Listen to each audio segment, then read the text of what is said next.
Do you listen to that bass drop? Should I activate Facebook? And after a week of lengthy negotiations and heated deliberation, our official first round draft pick goes to the Salt of the Streets podcast. This is Saturday, September 1st, episode 29, 1:44 p.m. Go Ducks. Yeah, sure. I'll give him that. Welcome back, everybody, to the Salt of the Streets podcast, your one and only source for social and political commentary on weekly news, pop culture, and sports built from the ground up for you and me and him, the everyday normal person. Join us as we discuss life, liberty, and the pursuit of happiness and continue our endless efforts to bridge the gap between people and information. As always, we are your hosts. I'm Colin. I'm Donovan.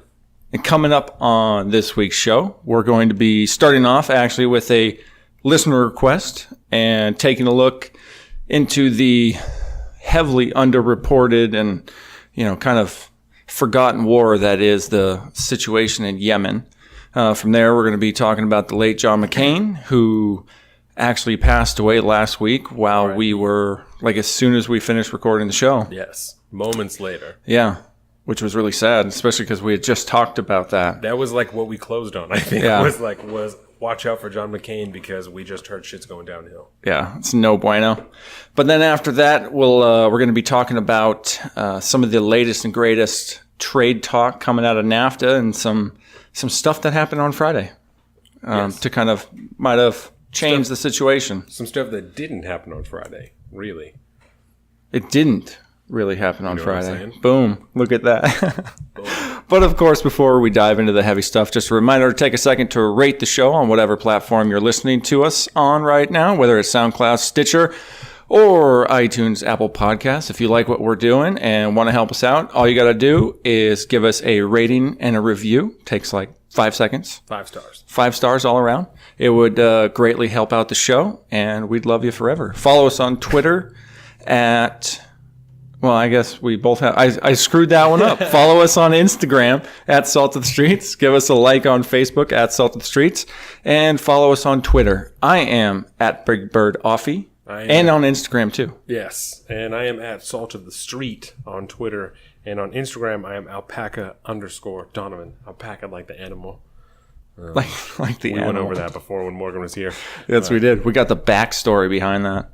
Yeah. Make sure you spell my fucking name right or else you won't find it. It's 2 A's, not 2 O's. So. Don Van. Don A. Van, yep. Don A. Van. I had a 5th grade teacher who would say, Don, a van, like a van named Don.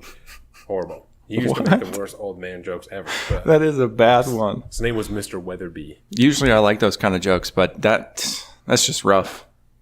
That one's just bad. And it was all year like that. All year like that. Don a van. Yeah. Oh, God, shut up, dude. That's hilarious. And actually this week, if you missed the live stream, we went back and did another live stream for the pre-show. And so if you missed that, look for that also to drop on Tuesday. So tomorrow, if you're listening to it on Monday. And you'll be able to find those at our YouTube channel, Salt of the Streets. Check it out. Subscribe and click that notifications button to make sure that you receive a new video as soon as they come out. Yes. And I think with that, we'll just kind of... we didn't talk about our weeks on the pre-show. Let's do it. Real quick. Let's catch up. What did I do? Yep, tell me. I worked. Broke a rubber band? I just broke a rubber band. Snapped it in my hand. I got a real finicky problem sometimes. I got to play with stuff. Just tie it together. Yeah. I'll just do that later. But no, I mean, this week was pretty chill for me. I didn't really have anything eventful happen. It's just kind of a, good solid work week. It's Labor Day weekend right now. Yes. Ended up being off on Friday, which was pretty sweet. What? Yeah, got lots of work done. Got lots of video game hours in. Took a nice chill Friday, man. It was nice. That's awesome. That was, I think, the highlight of my week. I'm really proud of you. I hope my wife doesn't disagree with me. I don't know if I missed something. No, you need time to just chill the fuck out. Yeah, it was good. I got a new game on Steam, and it's called what's it called fully? But it's the new Jurassic World game. Oh shit! It's kind of fun. You just sit there and like you manage these parks and build these parks, and it's pretty cool stuff. Oh really? Yeah, I got a lot of hours invested in that already. Like Roller Coaster Tycoon. Similar-ish. Yeah. Or more like I was like, StarCraft. No, it's not like StarCraft. No, you're not battling other dinosaur. No, but you can like if you build like a pen, a paddock or whatever, and then you can just basically spawn whatever dinosaur you want that you've researched. And so if you like spawn like a T-Rex or like some raptors, and then spawn little, some little like I don't even know what they're called, but some tiny little bird-like dinosaur that is an herbivore, that usually travels in packs. Just put him out there all by himself. Yeah. The T-Rex will come in, just chomp him. He's dead, just like that. That's crazy. Or the raptors will get him. Yeah, that's pretty crazy. Much. But yeah, that's pretty much it. Been chilling, doing a lot of research on the Yemens, especially for this user request or the listener request. Yes. So I want to make sure it's. I just didn't know that much about it. And I think even now, I still hardly know that much about it. It's so gray. It's a big topic. It's a really big topic, and there's so many different things. Yeah. But yeah, it was nice to be able to like just start learning some stuff about that whole situation this week. Yeah. What about you, Big D? We went out to dinner with Jordan's dad. I had some fucking street tacos. That was delicious. Jordan had a chimichanga. Chimichanga? Shout out Big Kev. Not Baby Kev. Well, shout out to Baby Kev too, but Big Kev because he's the one that bought dinner. On Thursday, I took Thursday off because work has been slow as fuck, and so the stack getting low. Yeah, there was not shit when I got there. Like I killed almost the entire stack before anybody else got there. So I was like, I'm just gonna go. Like, so I spent Thursday with my wife, which was really cool. We watched movies and it was nice. We'll go over the movies because I got movies we watched. We'll go over that in pop culture today. Yeah. Because I want to talk about some of the movies I watched. Yes. And then yesterday we went out to dinner for Nana Barb's birthday. I wasn't sure what I was going to call her, so that's why I said that. But Nana Barb's birthday, so shout out Nana Barb. Went to the airport diner, had some delicious food. We do a lot of eating. It's bad out here, dude. It's bad. So I worked out several times this week also because we fucking eat constantly. And that's good. I told you, that's the key.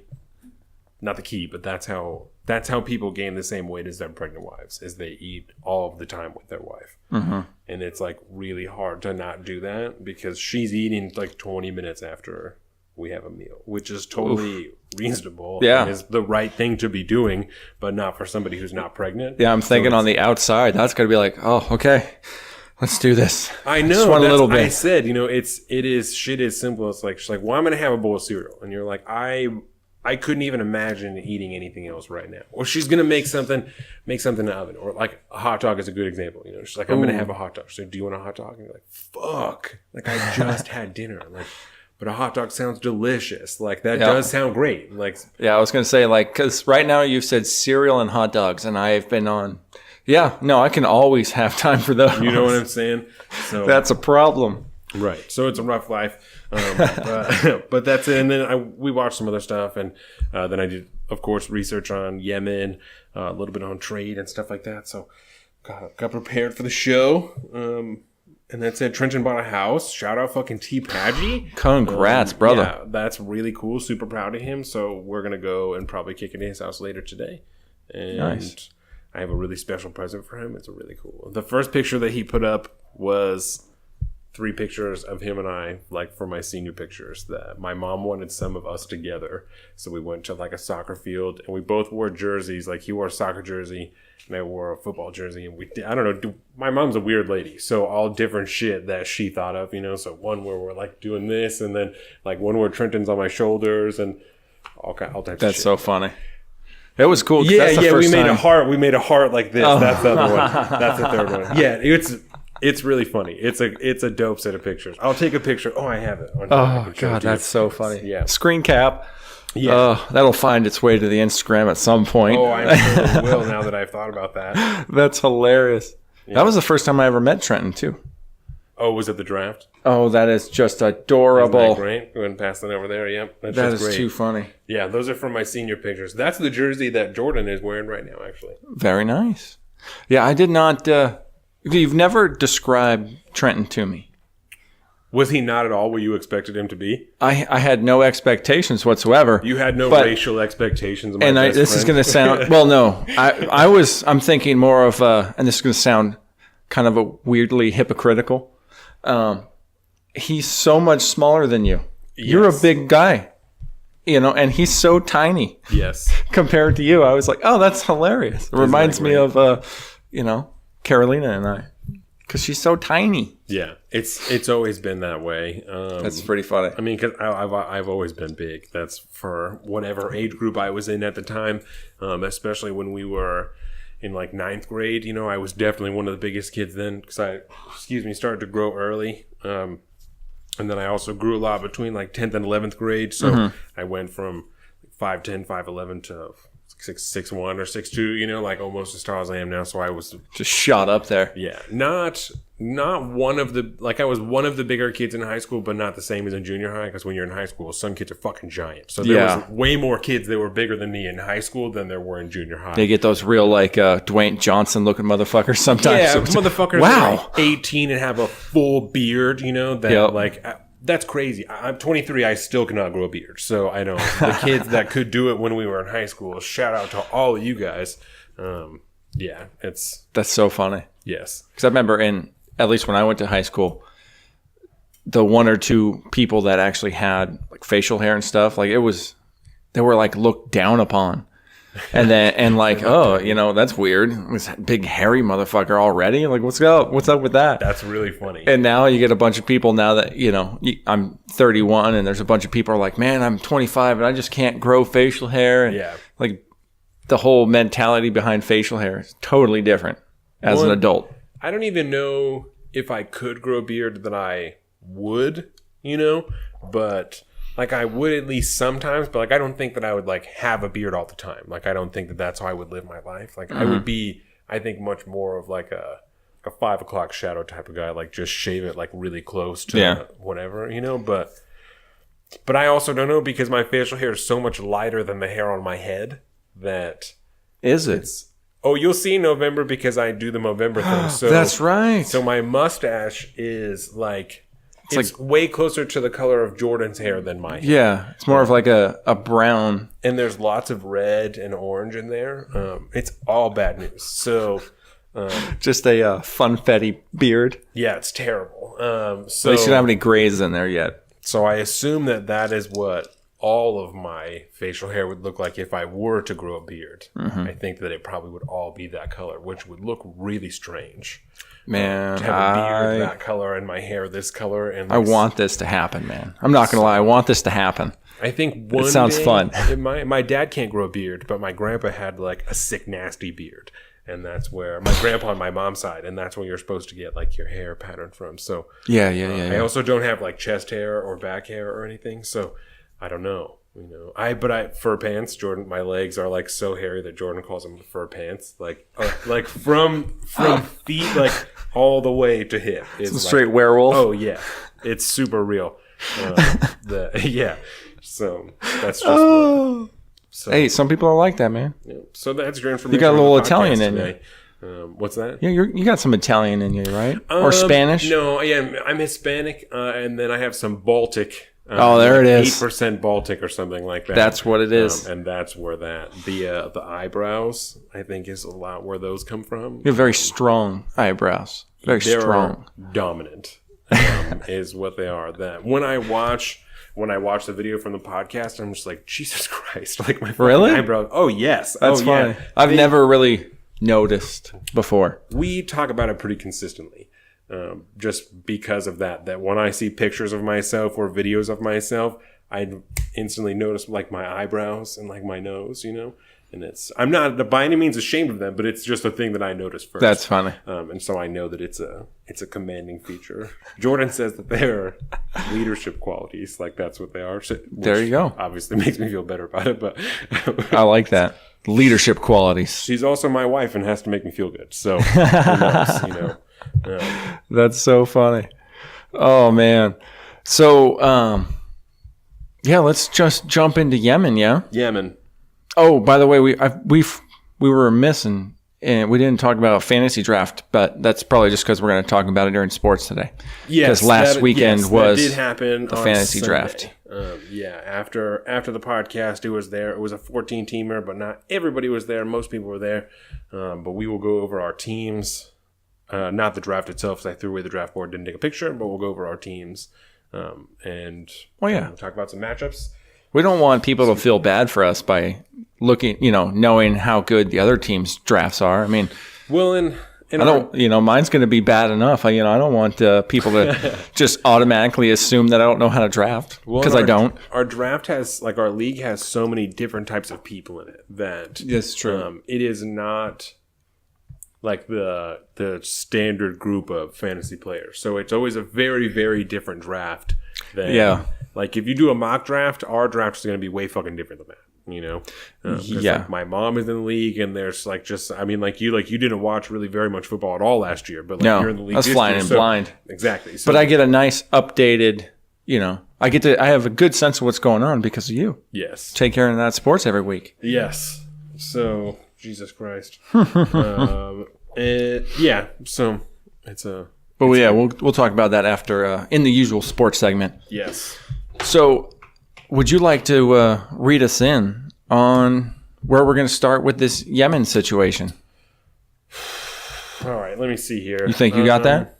Yeah, I think I can handle that. I'm looking for a specific date here because I think that Yemen's conflict began in 2014, right? At least as per this article that I have here, around that time, late 2014 or late 2013, 2014. Mm-hmm. I've seen everything because it's hard to even nail down where it starts. Yes. But yeah, I've seen numbers between 11 and 15. Word. And I think some of those, there's a bunch of different things that happened that different people kind of mark as their beginning. Yes. But everybody's got an opinion on it. So this particular beginning from at least this article that I have here from the New York Times, right, refers to 2014 when Houthi rebels that are aligned with Iran went into the capital of Sana'a and they kicked everybody out who was in the government and took control of it. So that's this particular start date that is used here. Mm-hmm. So that's as far back as I went particularly. But if you have something else before that, what do you have do you have anything up there that happened in 2011 that's used as an example, or that's just one of the dates that you saw? Well, I had an article from the BBC, but I decided not to use it just for that because most of the articles I came across, I really focused on the after 2015 situation. But yeah, it's essentially, that's kind of the general gist, is a legitimate government political transfer of power that occurred, didn't happen peacefully. And then we've just spiraled out of control since then. And it's kind of become more of a civil war type situation. Yes. Kind of mixed in with proxy wars and because it was a whole messy thing. But that's kind of it. Yeah. After that, in March of 2015, that Saudi Arabia put together like a coalition force. Yes. Between different groups in the Middle East. March 2015. Yes. Yep. March 2015. That is partially funded by the United States. And the UK. Yes. And that we'll go over just a little bit later.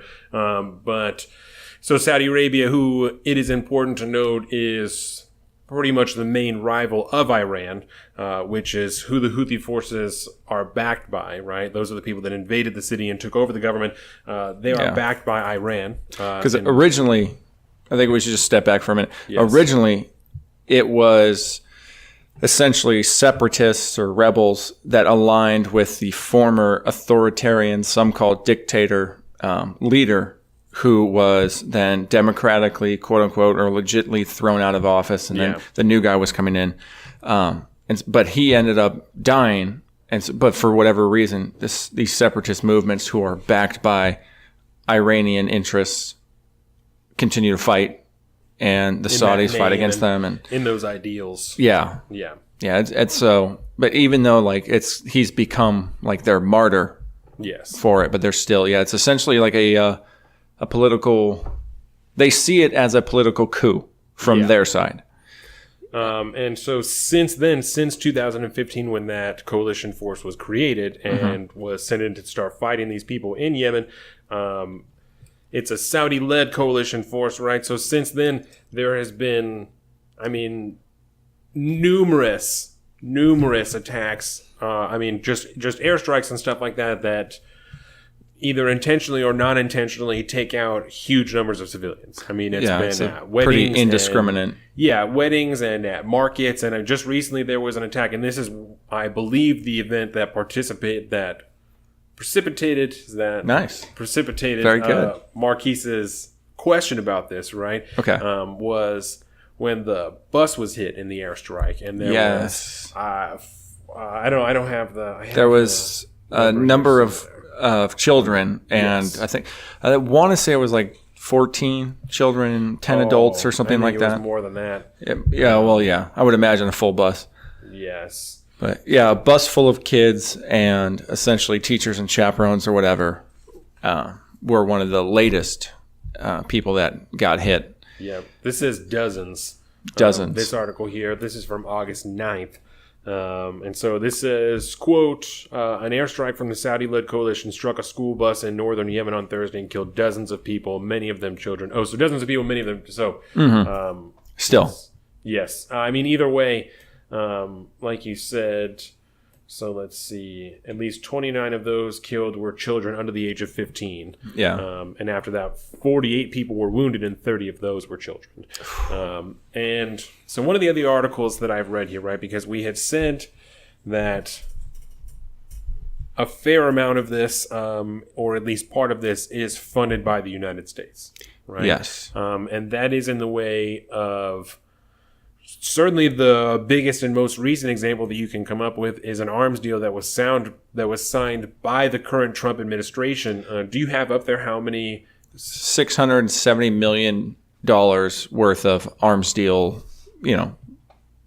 plans or whatever it was, that agreement. That's just in the Trump administration, just since he's been in office. Yeah, and the Obama administration had done a very similar thing. Yes. I think it was even bigger than that, but I don't think the numbers don't really matter. But no, well, he was we've been doing it more for time than 2 years, so there's much more time for that to accumulate. 8 years over a year and a half or whatever. But to me, it's just we have literally been financing this war almost directly. Yes. And so that, I think, by definition, makes it a proxy war for us. And one of the biggest concerns I had, kind of hinted at this in the pre-show, but that this shows to me a lot of parallels with other wars that have already happened, right? Yeah, you were making the Vietnam and so reference. What I'm talking about, Vietnam, I think, is a good example.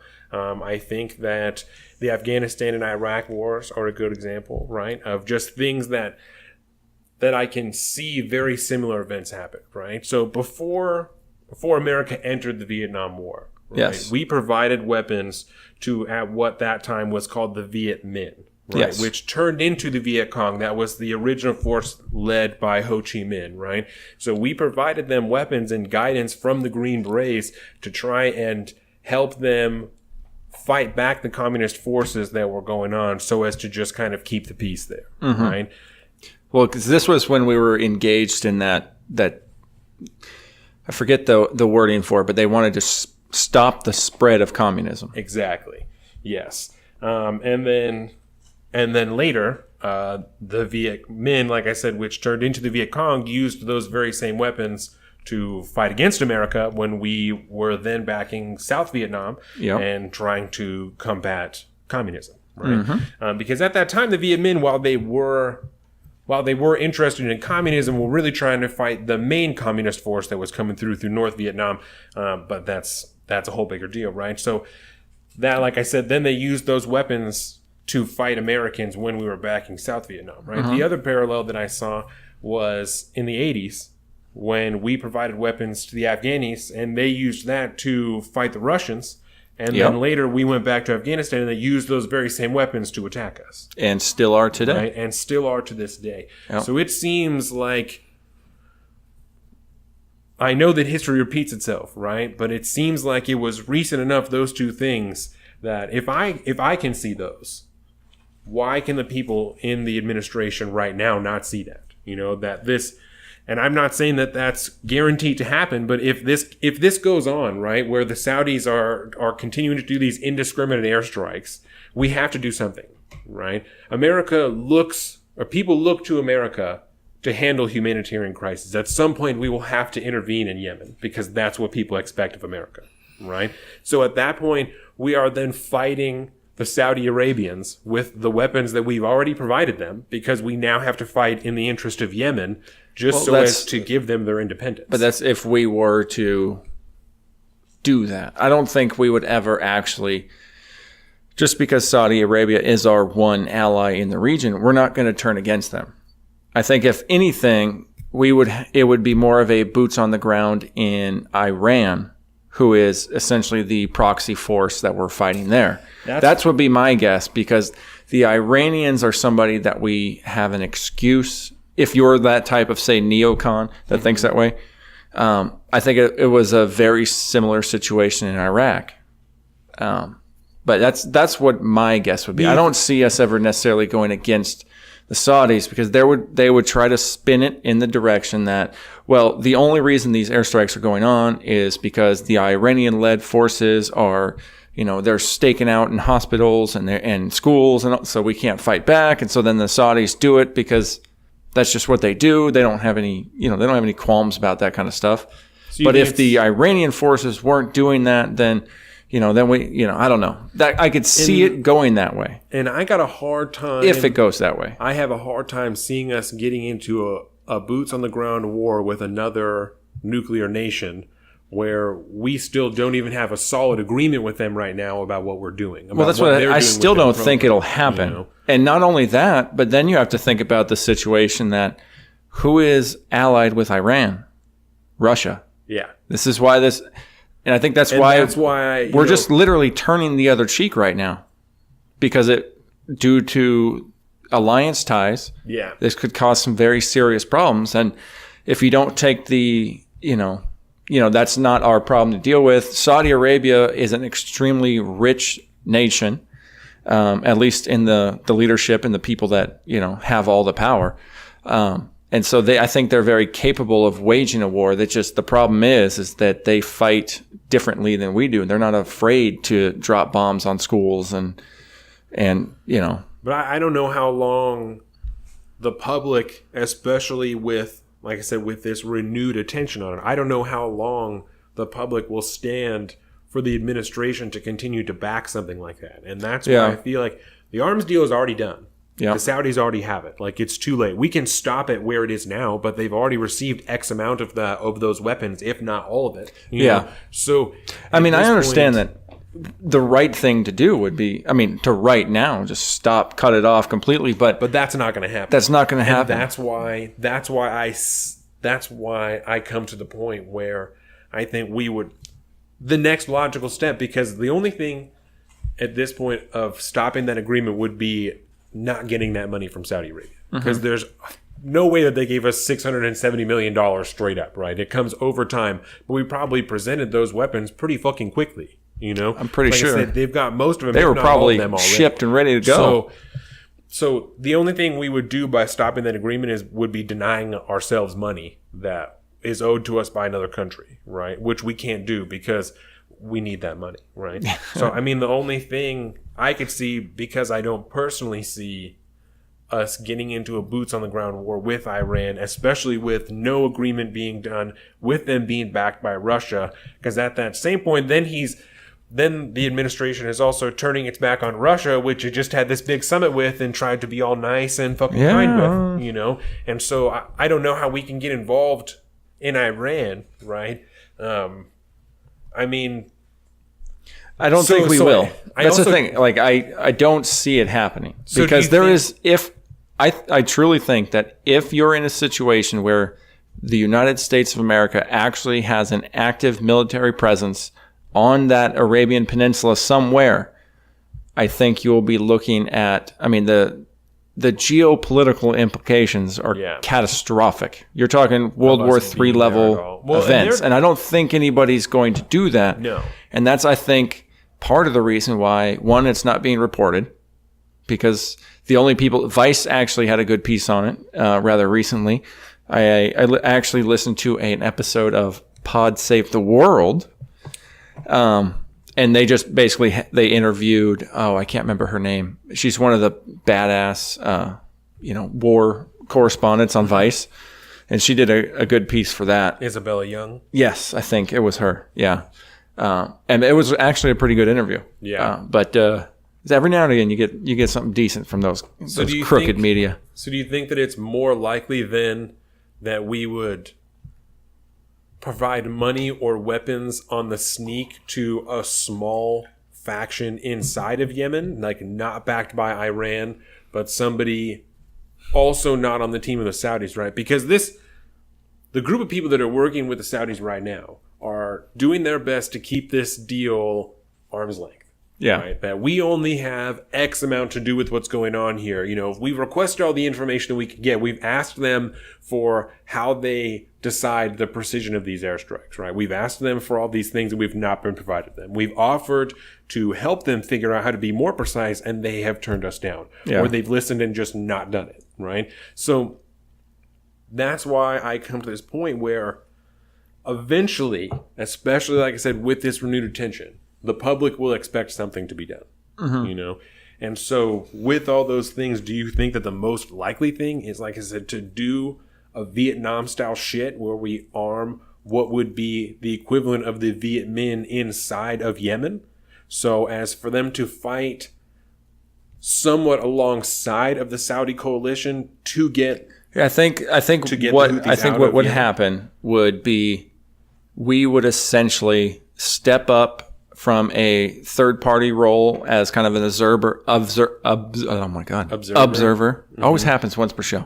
And I think we would essentially take control of combat operations in the coalition. Just like which, in Vietnam. Yeah, I don't think we cover it, but the Gulf Cooperation Council states, with the exception of Oman, so the whole coalition that's there right now, when we keep talking about the coalition forces, Saudi coalition. It's Saudi Arabia, Kuwait, the United Arab Emirates, Qatar, Bahrain, Egypt, Sudan, and they are backed by the United States and the UK. So this is who we're talking about. Yes. So essentially, I would imagine the United States and the UK stepping up and taking over combat control of operations. It's, basically having to sideline the Saudi leadership and say, no, you guys screwed this up enough. We have to take over from now. And that way we ourselves could be accountable for what we're doing. And essentially we just be there fighting against, I don't think, the Iranian tension might heat up a little bit, but that's already going to happen anyways with the nuclear situation. But I don't see anything really terrible happening there. It could, I don't know. Let me draw another parallel for you. We're getting it's a tight spot. Let me draw another historical parallel from you, just from what you said there, from us taking charge of the army, of the military operations, but not having actual boots on the ground besides just commanders and advisors, right? Yeah. So before America had boots on the ground in Vietnam, no, I swear to God, that makes sense. We had advisors and we had teachers there that were leading what at that time was called the ARVN forces of Southern Vietnam. Nice. Swear to God. Don't remember what that stands for, but on Tuesday, motherfucking fact check, I will have that, right? Because, swear to God, that's exactly what happened.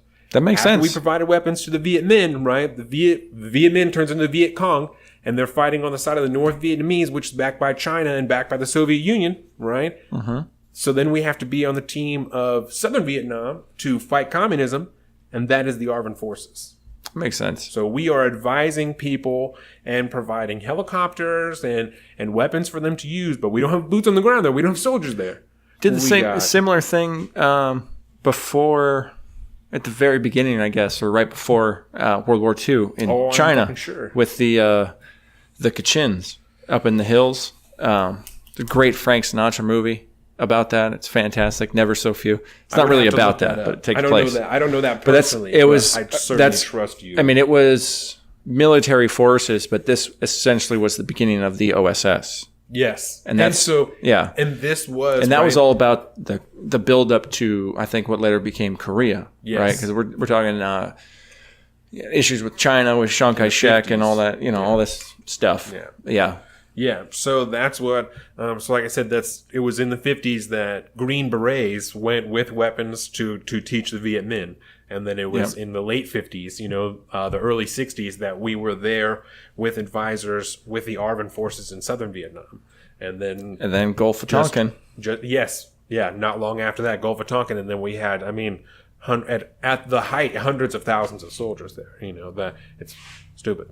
So it's that Vietnam Memorial's big. Like I said, it is shit like that I'm able to, like I said, draw those parallels, to be able to connect those dots between those two events. That makes me nervous, and I don't like the increase of military spending. I don't like the talk of the making of the new Space Force, because to me the Space Force is nothing but a justification for an increase in military spending.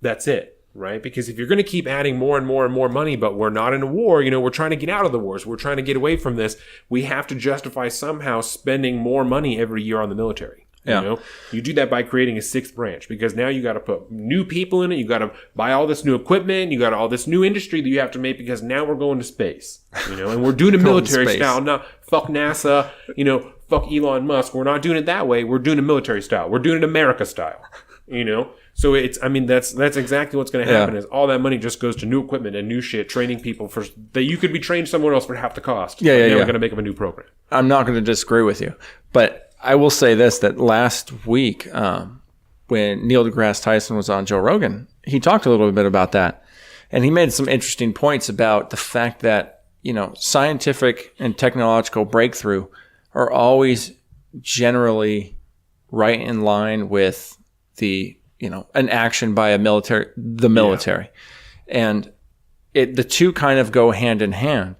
And so I'm not going to say that I'm necessarily 100% opposed to something like a Space Force. I would suggest consolidating some of the best minds and stuff out of the existing branches to create a new one. And that way it'll cut your costs down significantly, because you don't have to pay more people. You get the same check. You're just in a different branch now. Well, and I don't know why, because I definitely see that is the case, that they generally do coincide.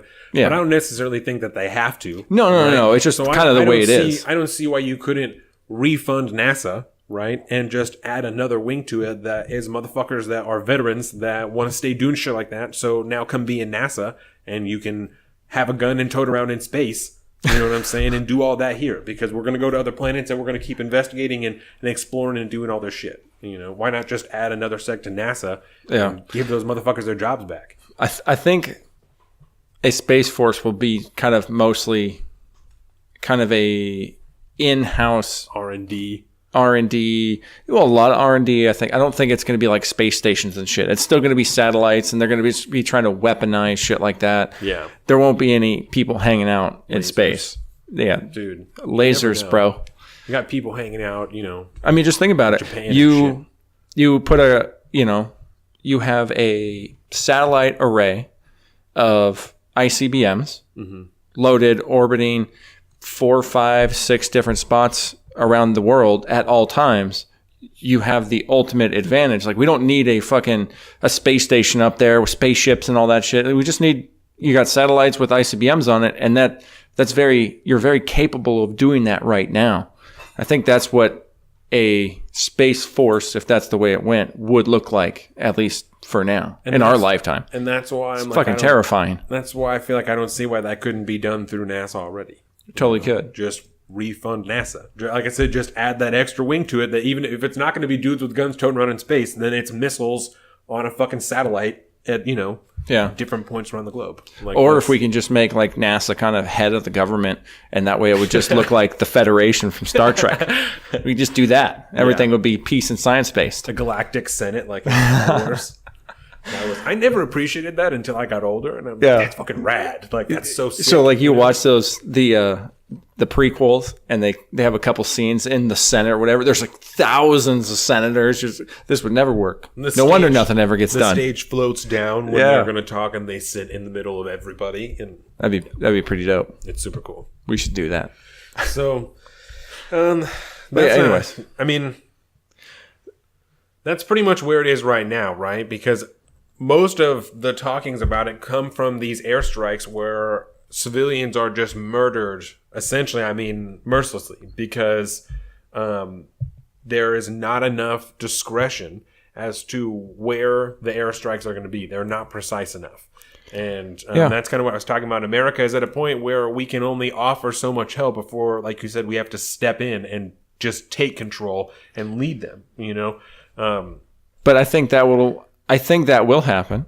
Because you can't necessarily, again, we got to look geopolitically again, because any move that we make, we can't necessarily based off of, well, we have to look at the consequences of what doing the right thing is. Yeah.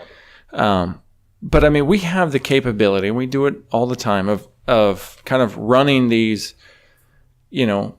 black site wars, proxy wars all over the Middle East, and literally have, boots on the ground in the name of special forces and stuff like that, CIA, stuff like that run these proxy wars and have boots on the ground, but they're all ghosts. Like, none of them really exist, so we can actually have boots on the ground and fight these wars alongside rebels and coalition forces and stuff like that nobody really knows that we're involved in.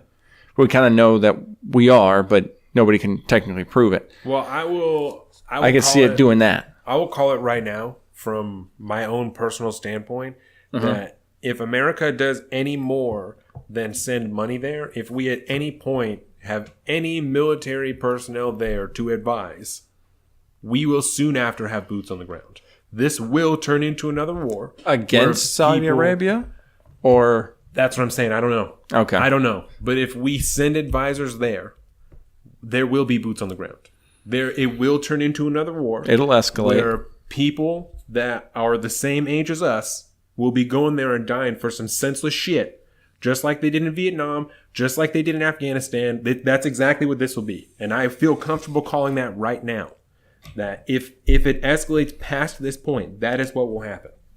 And this is not worth that. This fucking deal that has nothing to do with us, that has to do with a religion and sex that are 2,000 years older than America itself, has nothing to do with us. Just like Vietnam had nothing to do with us, just like Afghanistan had nothing to do with us. You know what I'm saying? When we went to Afghanistan, it's there to react to 9/11, which is how many of those people were from Saudi Arabia? If that's what we want to talk about, our problem here is not with Yemen. Our problem is not with Afghanistan or Iraq. Our problem is with the Saudis. Because that's where the imams come from. That's where the extremists come from and go to other countries and radicalize people there that attack Americans, that turn into ISIS, that turn into all of these different things. That's where these people come from. And we are continuously giving them money. And now we're going to, like I said, we will turn into boots on the ground. But do you think that with the change in leadership in Saudi Arabia with the new crown prince, do you think any of that, do you think it's changed? Because he cleaned a lot of people out of the house. I don't know. I think that maybe the government is, but that doesn't mean that the majority of those people are not. It's still a hotbed for extremists. That's fine. That maybe the government plan will be that, but the government doesn't run all the churches. You know what I'm saying? That's the church. The Church of Islam, the sect of it that is radicalized, runs itself. Yeah, they always do. There's nothing you can do about that has to do with leadership. And did you see, I got a map. I'm going to link to all these articles, for one in the video, and we'll see if we can link them in the podcast too, just to show what we're looking at here. But I'm looking at map from it's the European Council for Foreign Affairs, or Foreign Relations, about the Al-Qaeda presence that's popped up. Yes. All throughout Yemen. Yes. And we've seen this happen time and time again. And I think that right there would probably be that would be, if we got boots in the ground, that would be our indoor. Yeah. We would use that because Al-Qaeda. because their presence is I mean, I don't know if you can see that map, but you see all the red lines around there. You're talking 2/3, if not, I'd say about 2/3 of the whole country has active Al-Qaeda presence. And they have, in probably, maybe 1/10 of the country, they have strong presences. And so that would be an excuse to get involved. Yeah. And then next thing you know, I could see that happening. I have this article here from 2016 that I actually tweeted out to Marquise the other day, so you guys can definitely find it. But if it's requested, I will certainly post it again, right? Mm-hmm. That is about Saudi Arabia and a lot of the things that I just kind of outlined, right? And one of the things that they go over is that the people that we armed in the 80s to fight the Russians, right? When they got invited to the White House to meet with Reagan, those people that came here to meet with Reagan carry almost identical ideals to what Al-Qaeda carries today. Yeah, that's, you know what I'm saying? That's where Al-Qaeda came from. We spawned them just like we spawned ISIS. You know what I'm saying? This is a problem. Like I poor don't foreign see, policy. This is not good. That is why I feel so comfortable drawing those parallels between the Vietnam War and between the Afghanistan War. Yeah. This is the same fucking thing. Because you told me that before we started the show, and I said, okay, I can kind of see some similarities, but you've kind of laid out a pretty good fucking case for it. Identical, dog. And so I just don't. That's why I feel so confident making such a bold statement that if we have any more than money going into Saudi Arabia, we will have boots on the ground and people will die for no reason. Mm-hmm. For something that has nothing to do with us. Now, so I think I agree with you on that. So let's do this kind of to close this one out. Let me ask you a question. Yes. Anything for you, Colin. You are we'll just say Secretary of State. Words. What are you going to advise the president to do? What is America's move in this situation? Do you denounce the Saudis and withdraw all support and just say we're going to focus on humanitarian aid? I mean, because as soon as it seems like it's something that is in line with what President Trump's ideals are, right? That just letting this thing happen. He's so concerned about us being involved in other places all the time, and we need to be America first, and we need to do all of this stuff. This is not in America's best interest. That is what I would isolationist policy for this situation. All this is going to do, I would tell him exactly what I just told you. That, sir, I can draw parallels to the Vietnam War, to LBJ, to JFK, to Nixon, to all these people to H.W. Bush, to George W. Bush, to Barack Obama, to all these people that were just in office during all of these conflicts. Is that something you want? Where you are campaigning on the idea of bringing our boys home? No more people in the Middle East because we don't need that anymore. We don't need to be there. Yeah, he would lose a lot of support from his Trumpians. Yes, because that's exactly who's going. That's exactly who's going. Those people, their kids are who's going. Yeah. You really want to do that? And that's what I would say. If you want to win, if you want to have any chance of succeeding in the next election in 2 years, you got to stop this. You can't sign any more weapons deals with the Saudis. You can buy oil if that's what you're going to do. Still deal with, the UAE and the oil system there because that's what you got to do to deal with natural gas and shit. But you got to stop this. Get out of this proxy war. Yeah. No, it's not going to lead us, like I said, it's not going to lead us anywhere other than another war in the Middle East that can be justified by Al-Qaeda being there, that, we got to stop the spread of terrorism. Like, we got to continue the war on terror in Yemen because this is where it's at. Al-Qaeda is there. Islamic forces are there. Islamic State is there. That's what we need to fight. Islamists in Yemen. And that's why I'm authorizing 20,000 soldiers going over to the Middle East with the Saudi coalition to be able to go in there and fuck these guys up.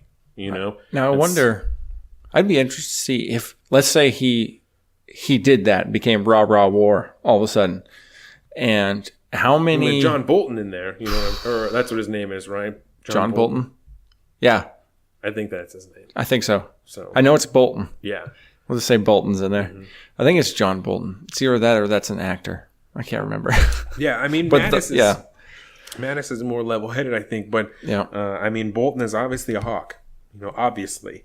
That's so. Yeah, he kind of always has been. We talked about him when he got appointed, got Yeah, you can call that appointed. Yeah. Because that's not a confirmation job. He's just got the job. Straight appointed. Yeah. So that Marquise is, I think, it's for unless you. you have anything else on that. No, I mean, not really. It's the only other aspect of this that is really, really, which we just didn't necessarily get into. And honestly, with the John McCain funeral going on today, I don't really feel like dealing with this kind of depressing crap. But we'll just say the humanitarian fallout. Oh. It'll be in the articles that we link below in the video or on the podcast. Yeah. But yeah, the numbers are just terrible, man. It is. And Needless to we're cutting say, off. There's a port that's been cut off, and like all this stuff. So you're looking at an insane amount of people possibly going into starvation by essentially a man-made famine. This article is from August 28th.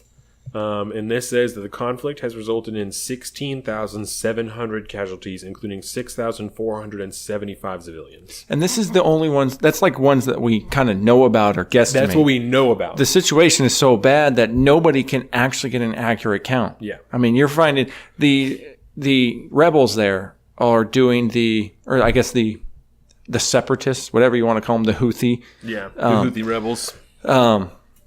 In the mass graves that they're doing, they build these shallow mass graves, and then they put mines in them. So when people try to recover bodies, More people die. it's terrible, dude. Yeah, Terrible stuff.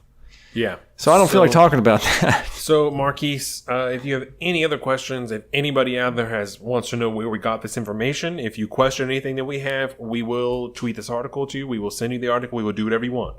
Absolutely. Marquise, to you specifically, Marquise, if there's any other questions that you have about it, anything that we didn't cover that you want to know about, let us know, and we'll do it. Thank you for reaching out to us, because this is what we want from people. If there's anything that you want us to cover, or that you want to hear what we have to say, or just want us to help you find information about, just reach out to us. Just tweet at us, send us a DM on Instagram, or message us on Facebook. You can reach us on the website, on YouTube, anywhere. Just leave us a comment.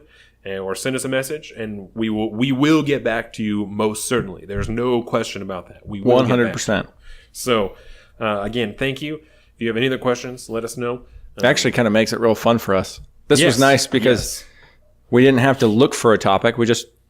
We got one from you guys that you wanted to hear. Yeah. And nice to have it's almost like a homework assignment. Dive right into it. Yeah. And it's something I love to do. Yeah. No, it was good. And I enjoyed, I don't know, it made me think. It made me think to have to, like I said, to have to make those connections that took. That was good. So, again, any questions at all? Reach out to us. Let us know. Any comments, anything. Let us know. We'll be right here. Yes. But other than that, I think we can move on to Senator John McCain. Yeah. I figured I'd smash the real sad, depressing one in the middle. That way we can hit it and we don't have to end on a sour note. Yeah.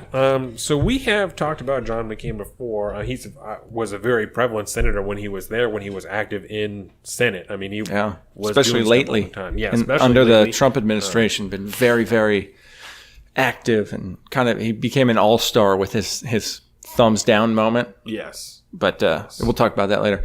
But sadly, yes, it was last Saturday, August 25th at 4:28 p.m. He died in his home in Arizona. Yeah. And he was 81 years old.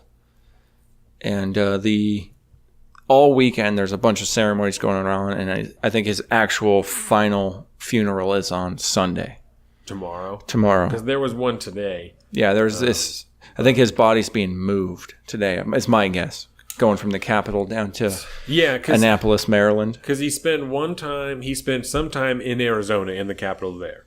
And then he spent some time in the Capitol in Washington, lying in state is what it's called. Yeah. And then he's being transferred to his final resting place, at least in Maryland, right? Yeah, it's at the Naval Academy cemetery there. He's going to be buried next to his old best friend. What was his name?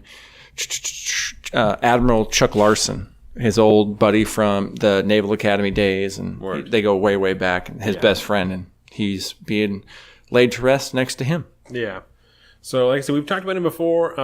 He was in the Air Force, correct? Was a pilot. Was he in the Navy or the Air Force? I think he was in Navy. Yeah. Naval aviator. And was a pilot. He flew missions over Vietnam, actually. Yep. And on what was his final raid, he was shot down and taken hostage. Yeah, and was over held hostage. Hanoi. Yeah, over Hanoi, and was held for 5 years, right? I think we said 7 before, but I think that it's 5. Yeah, it was 5, I think. Yeah, so we did say 7 before. Fact check. Yeah, fact check, but it is 5. And part of the Vietnam documentary with Ken Burns actually focuses on John McCain. So when he was shot down... I haven't gone that far. Oh, my God. I can't wait. He broke both of his arms when he went down and was... Shattered his leg? Yeah, was immediately taken by the Viet Cong, by North Vietnamese forces, and they broke his shoulder with a rifle. They bayoneted him several times. And I mean, he essentially got his ass kicked by the villagers there because he was trying to actively bomb that village. Yeah. And those people ran into the lake and got him and beat his ass until they took him to what was so pleasantly called the Hotel Hanoi, right? Yeah, the Hanoi Hilton Hotel. is what it was. And so that's where they kept... I mean, so many of the POWs that were there.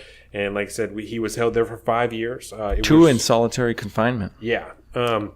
Which resulted in him, after that, he wasn't able to lift his arms above his shoulders. He couldn't lift his arms above his head. I read to this day, like he can't brush and comb the top of his hair. He has to have somebody do it because he just can't lift his arms up that high. Yeah. And when he was brought in there, right, they found out shortly after that his dad was an admiral, I believe. Yeah. He was the Pacific commander at the time, or... and so they allowed him to be interviewed by a French reporter. Commander of all American forces in the Pacific. Yes. So he was allowed to be interviewed by a French reporter who was also being held captive, I believe. And... he was, after that interview, right, he was beaten by the Viet Cong for not showing enough gratitude for being saved from the water. Yeah. Like, for being allowed to be held captive, he didn't show enough gratitude and was beaten after the interview. He's like, dude, I tried to kill myself twice. He was given... Not going to give you guys that. He wasn't even given any Tylenol or aspirin or anything for the pain, obviously, because it's being held by the Viet Cong. So he's got a broken leg, 2 broken arms, and a broken shoulder. And been stabbed several times. Yeah. And lives with these things. At a certain point was given the opportunity to go home and said no. Yeah. He said that he would stay there because the code of conduct of the military says that injured, wounded, anybody who is like right about to die is who goes first. And then it's by date of capture. Whoever was captured first is who should leave first. Yep. And there was going to be people left there that had been prisoners of war longer than John McCain. And he said no. Yep. And I heard an interview that he did after that, and he said that was the hardest thing he ever did. Was to say no, that he would not go home, was the hardest thing he's ever done. Yeah. Which fucking makes sense to me. You know what I'm saying? That you've just been treated obviously so incredibly poorly for so long, and give someone else the opportunity to go home first. Yeah, it's unreal, is what it is. Yeah. I mean, goddamn American hero, man. Yeah. War hero. We can argue about his politics all day long, but that's right.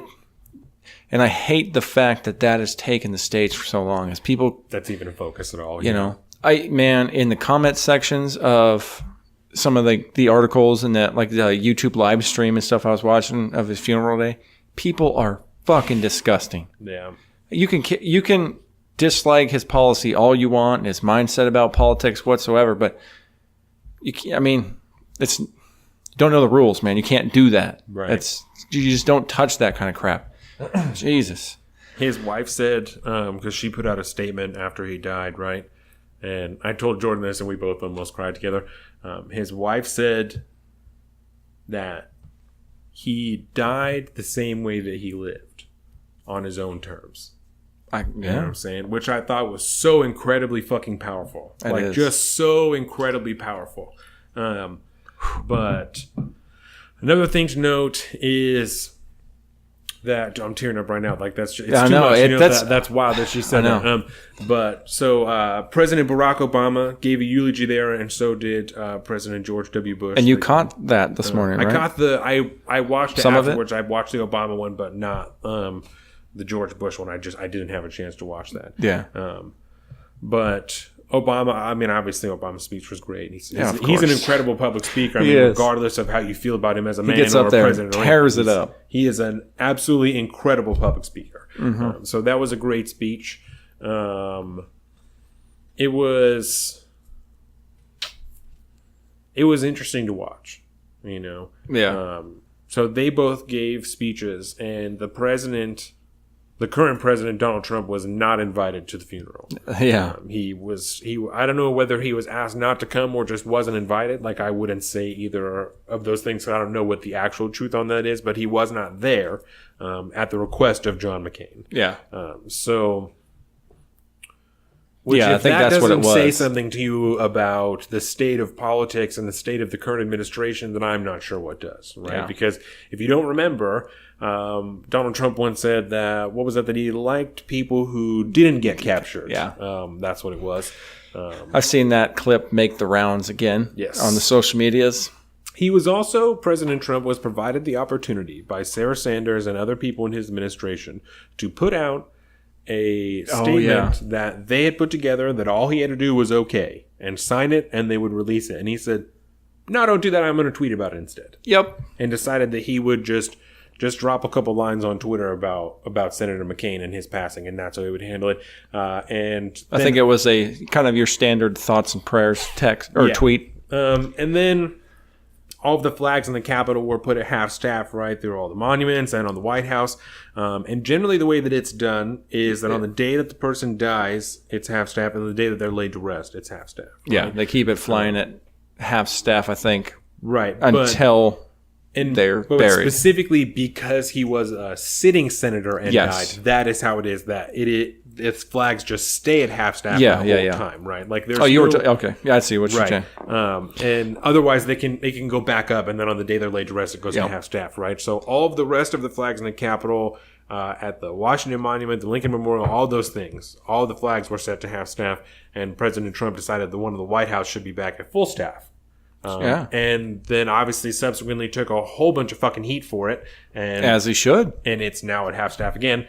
And I assume will be until tomorrow when he's laid to final rest in Maryland. Because I think it finally went back up on Monday. I think so. Because it went back down on Monday. It was up, I think, all day Sunday. But there's a certain amount of stuff. I mean, because I know we had talked once about something that I didn't know, right? That I guess President Barack Obama had a bit of a reputation for just not being as cordial to the military members as other presidents had been, right? And I don't know the exact details on that. That's just from what I understand, right? That I have heard that wasn't a total dick to them, because he certainly respects the military, but wasn't, like I said, as cordial as I would say they were treated with a mild neglect. And I don't I can't speak to that. I don't know. I have no idea. You know, nobody will. All we've just seen some videos. Right. The big thing people used to get upset about was like when they would salute him going on to Air Force One or coming off, he wouldn't salute them back. Yeah. And people were just like, "What the fuck? That's not how that's supposed to be."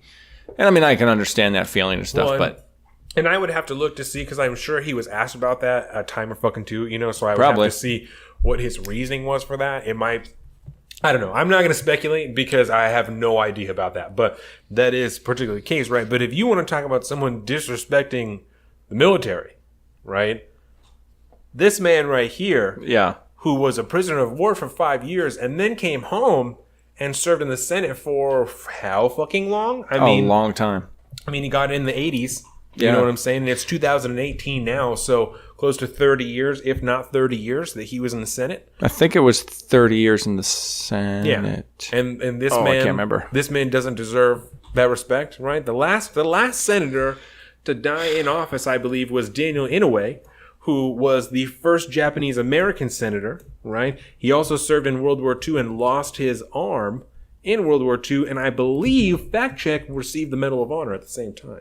So, you want to tell me that this man, John McCain, doesn't deserve that respect? I don't know who does. Yeah, fuck you. You want to talk to me about somebody who's disrespecting the military and disrespecting an absolute patriot in this country? It's goddamn President Trump. Legitimate war hero. And that's not me saying, what about this? That's not whataboutism. That is to combat the whataboutism of, well, what about Barack Obama? Because he did this and he shit on the military and did all this stuff. Right. 87 to 2018. 31 years. You can say 30 if you want to take this last year out because of the time that he spent out, dealing with his cancer and stuff like that. So 30 years. Man said 30 years in the Senate, right, in Congress, and 5 years prisoner of war. Tell me he doesn't deserve all this. Exactly. You know what I'm saying? So I'm not going to take that from nobody.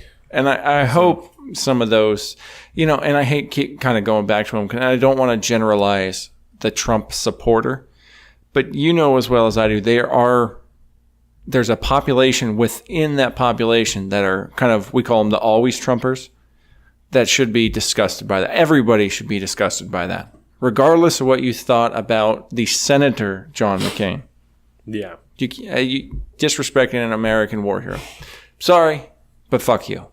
I don't care. I'm not sorry. That's one of those sorry, not sorry things, I guess. And there are some, like you said, I certainly also did not enjoy the way that his death was politicized, right? Where people start talking about... Dude, it's been disgusting. Because, there have been good things that have happened and there have been bad things that have happened, He had some type of controversy around being given money by somebody, but then also he went around and he helped pass a bill that had to do with campaign finance reform, you know what I'm saying? That, with one of the most liberal senators that exists, at the time, he went and constructed a campaign finance bill that helped us get to where we are today, which is not in a perfect spot, but it's certainly better than we were at before. McCain Feinstein? Yes. That's what it was, McCain right? Fine Gold. Fine Gold. Is what it is. It's fine gold. Cheers, mate. We're taking pictures of you on the cast. That was a terrible Australian accent. I don't know where I don't think that his death should be about any of those things except for his service to this country. Exactly. What a fantastic man he obviously was. So I'm not going to, I don't want to divulge too deeply into that because I don't think that shit really matters. It doesn't. That's not the stuff that John McCain is going to be remembered for. That's not why Chuck Schumer is trying to rename that Senate building after him. It's not because of just the things that he did while he was a senator, but just his legacy as a man. Yeah. And I didn't hear it directly, but Carolina was watching the, I think, what's her name? His daughter that's on The View. Meghan McCain. Yeah, her eulogy and stuff. Oh. I'm going to have to watch it at some point, but I really don't want to. I thought it was kind of sad that they had to go through that publicly. I know. Like, I understand for all the things that we just laid out why other people would be interested in it, but it seems almost insensitive. I can't imagine. Especially, like, during the funeral, there was a lot of camera shots on his wife and, like, on his kids and stuff. Yeah. Like, if you got to be there, leave them the fuck alone. Like, just let them do their thing, like, at least in somewhat private. Because the cameras are going to be there because they're going to be there, But focus on the other people that are there, not on his family that's sitting there, like, crying and trying not to act a fool in front of all these people, in front of the whole country because it's on TV, I can't imagine having to try to deal with that,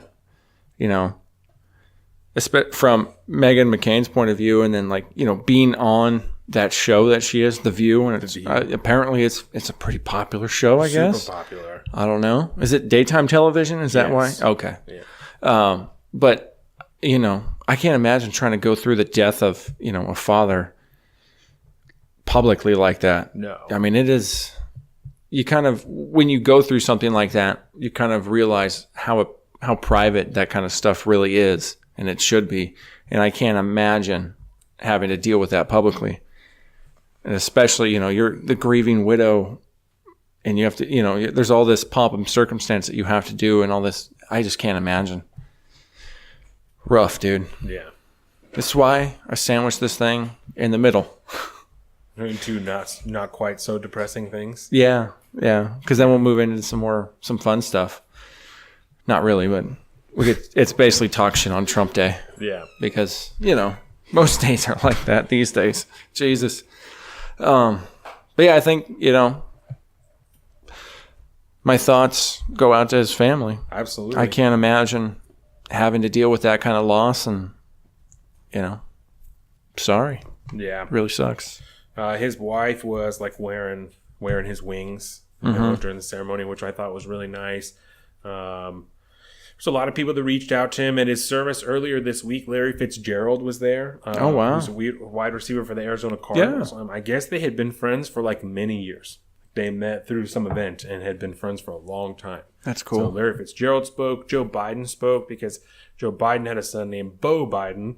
I believe that's his name was Beau Biden. I think so. Who died from the same type of brain cancer that John McCain had. Yeah. And so him and Joe Biden were close. Lindsey Graham was very close with John McCain. Yeah. And so he delivered a Bible verse or two at the service today. And I heard a clip of a speech that Lindsey Graham gave however long ago when John McCain was still alive, just kind of about I remember that. what good friends they were. Yeah. And in the background, you can like hear John McCain crying. You Yeah. know? I remember Like, that. I don't remember exactly when it was, but I remember hearing that. Yeah. That exhibits to me that they were actually genuinely friends, you know, and not just Lindsey Graham is not just putting up a show to show that he's upset about somebody in his party dying. Like he genuinely Yeah, they go was back a friends long with this way. man. Yeah. Yeah. And I mean, you think 30 years in the same type of job like that, you get people that have basically been there just as long or whatever. I mean, that's a family after a while. yeah. You know, you spend more time with those type of people than Right. you do with your actual family. And when his casket was taken out of the chapel today, it was accompanied. Pallbearers were a member from every service of the armed forces, and it was like incredible to watch.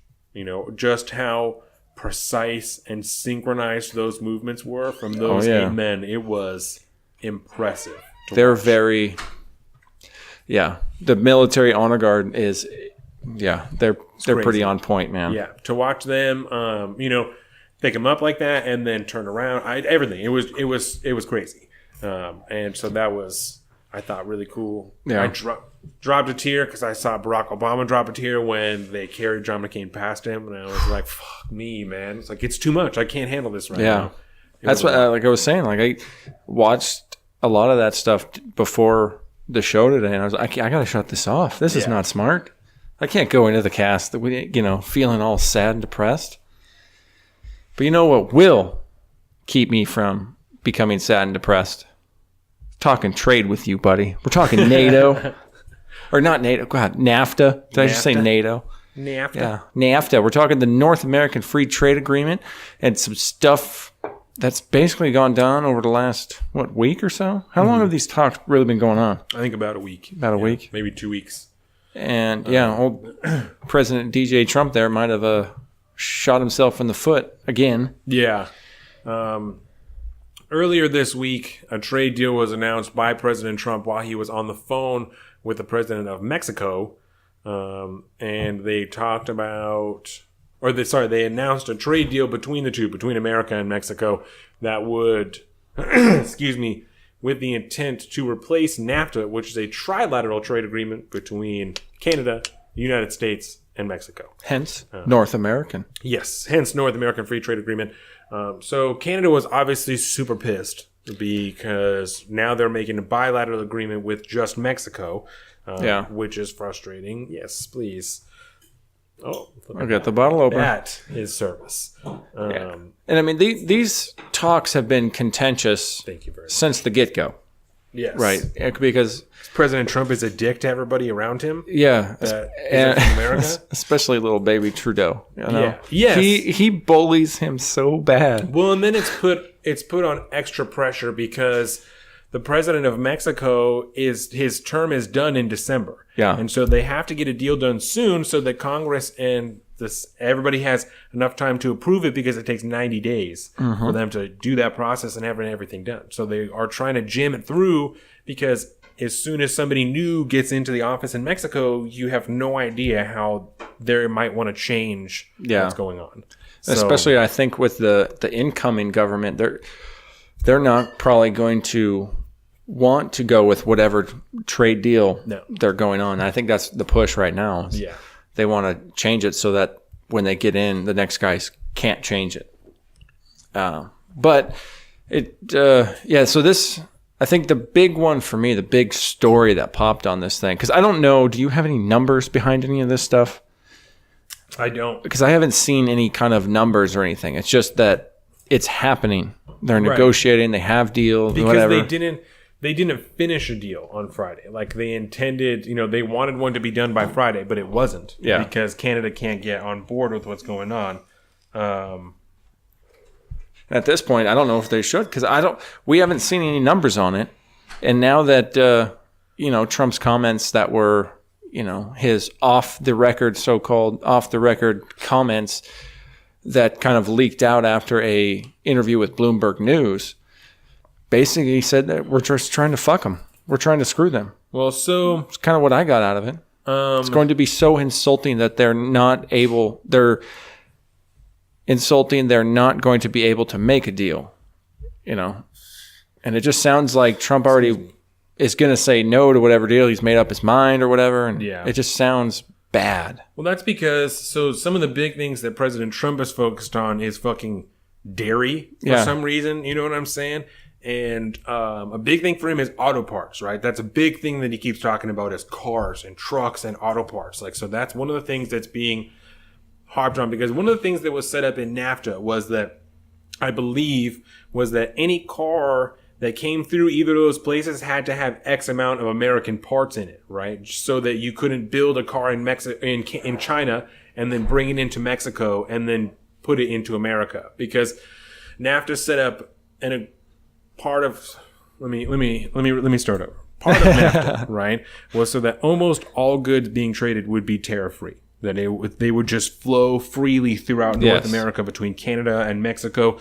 So the requirement for the American car parts came so that you couldn't skirt that, right? And like I said, so that China couldn't import things to Mexico and then import them to America and get around that tariff. Yeah. So that's why it's that way. And I believe that some of the things that President Trump wants is for most of those parts to have to be done not just in America, but by somebody who's making X amount of dollars, like $16 an hour, which is not in Mexico because nobody's making $16 an hour in Mexico. So that would force more production in America, because people who are working in a car factory are definitely making $16 an hour in America. Yeah. And so that's just kind of how... Well, maybe. Well, I would think now, especially under the Trump, not regime, but I almost said regime, under the Trump administration,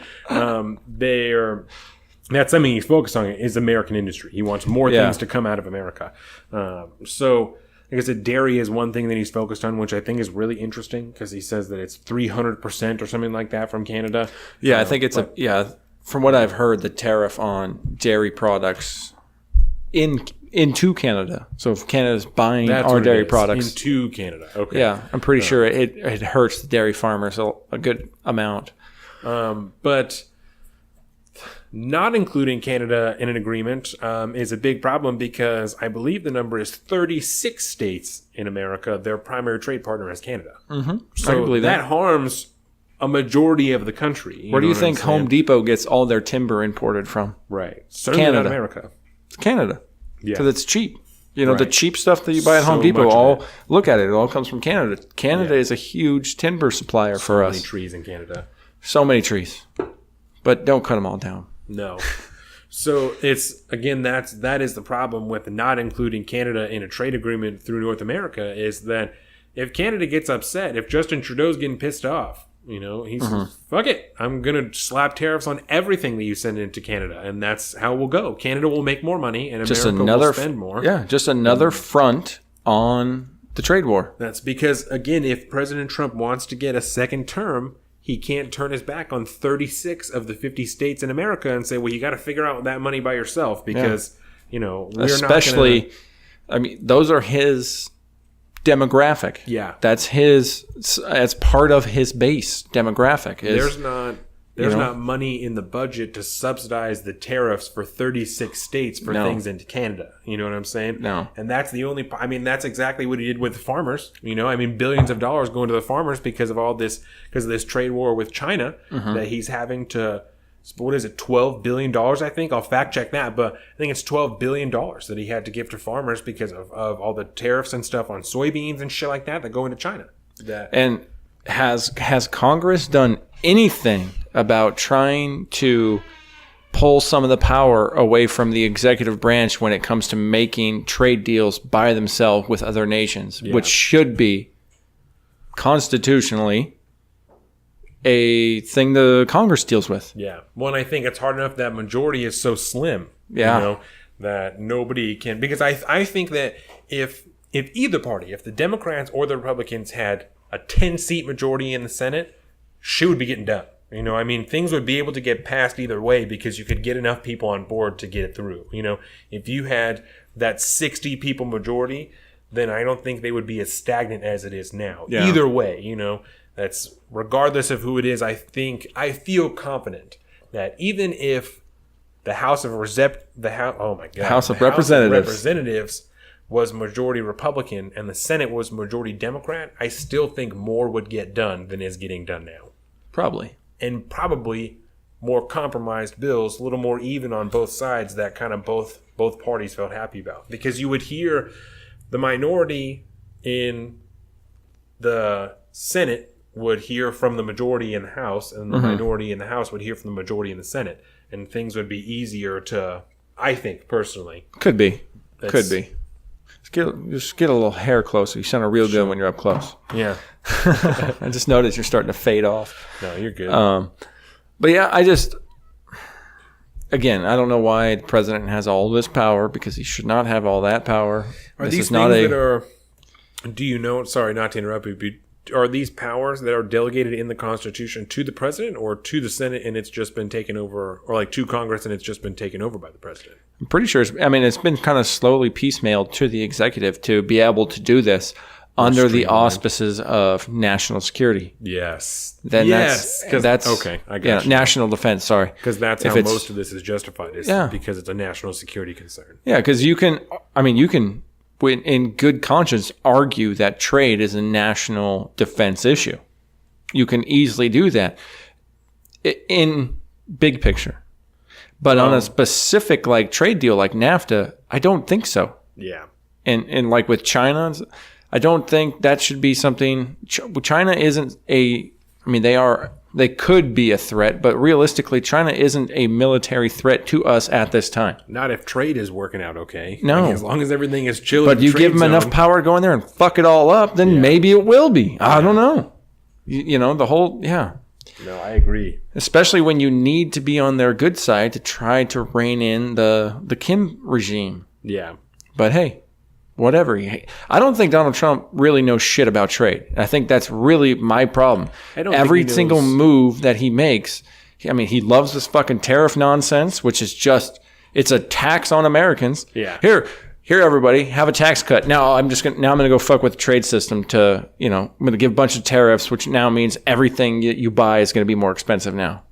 But now it's okay. I just got your tax cut. Right. Well, bull fucking shit. Fuck you. Sorry, I'm pissed off. Drop a lot of F-bombs there. I don't give a shit. It pisses me off because like I'm going to care that you're saying fuck. Yeah, right. Why don't you go ahead and I'm apologizing to the people, baby. In the history of the podcast, and we'll see who said fuck more times, me or you, and then ask me if I care. There you go. But yeah, it upsets me. I get so tired of this crap. I don't think unfortunately, I don't think President Trump knows shit about geopolitics at all. No, I don't think that he has any idea about anything working with other countries, and that's why I think it's so terrifying for people for him to be acting optically unilaterally in these things, doing what he thinks is best, because he's obviously being advised other ways by people in his administration and is still just doing whatever the fuck he wants. Yeah. We'll hear from them and then pop off on Twitter 10 times, in the morning about some bullshit that's going on that he's upset about, and we've seen a lot of times completely contradicting things that his administration has tried to reach out and say to the other party, and then the other party gets upset because they don't feel like they can trust America because the president is saying something drastically different than the administration just did. It's an endless cycle of the same nonsense. It's horrible. But you know what he is really good at? Sleazy 80s business practices. Yes. That's what he's all about. Yeah. And that's why... he's a really shitty politician. He doesn't know anything about what he's doing. He tries to go in there and make nice, and he tries to do the old, like Michael Douglas. I don't know why I picture him in Wall Street. That's why. It's like that kind of stuff used to work in the 80s. You know, you used to make nice with your enemy and then you fucking stabbed them in your back when you bought them out and dissolved their company and shit. Yes. It's like that's the kind of stuff he's good at, but it doesn't work that way in geopolitics, baby. No, it doesn't. Not at all. No. And yeah, it drives me nuts because he's so bad at it. Yeah. It's really bad. Then like, I can't remember who it was. Somebody. I listened to a lot of Rogan this week, and it was a group of comedians that were on, and it was who? JRE Experience. Oh yeah, I love them. That's it. I love every episode of them. Whatever, the Joe Rogan Experience. But anyways, they were talking about how he's like, I've never once in my life had a situation where I look at the presidency, and think that, wow. I don't know, I understand the presidency is not a job that I can do. I could not do that job. Yeah. But I could do it a lot better than that dumb motherfucker, It's bad.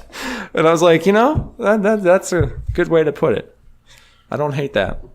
Can you riff for a minute while I go pee? You going to go pee-pee? Is that a thing? You know what would be really funny? Yes. Because, we're done. We're going to wrap up NAFTA, yeah? Yeah, I think we can go over some that. Pop culture, and then we can hit sports. And then I'm going to... Don't go anywhere, Myanmar. Carolina's going to sit in your spot real quick. Word. And we're going to talk a little bit about some of the movies we watched this week. There you go. So we're going to go into pop culture next.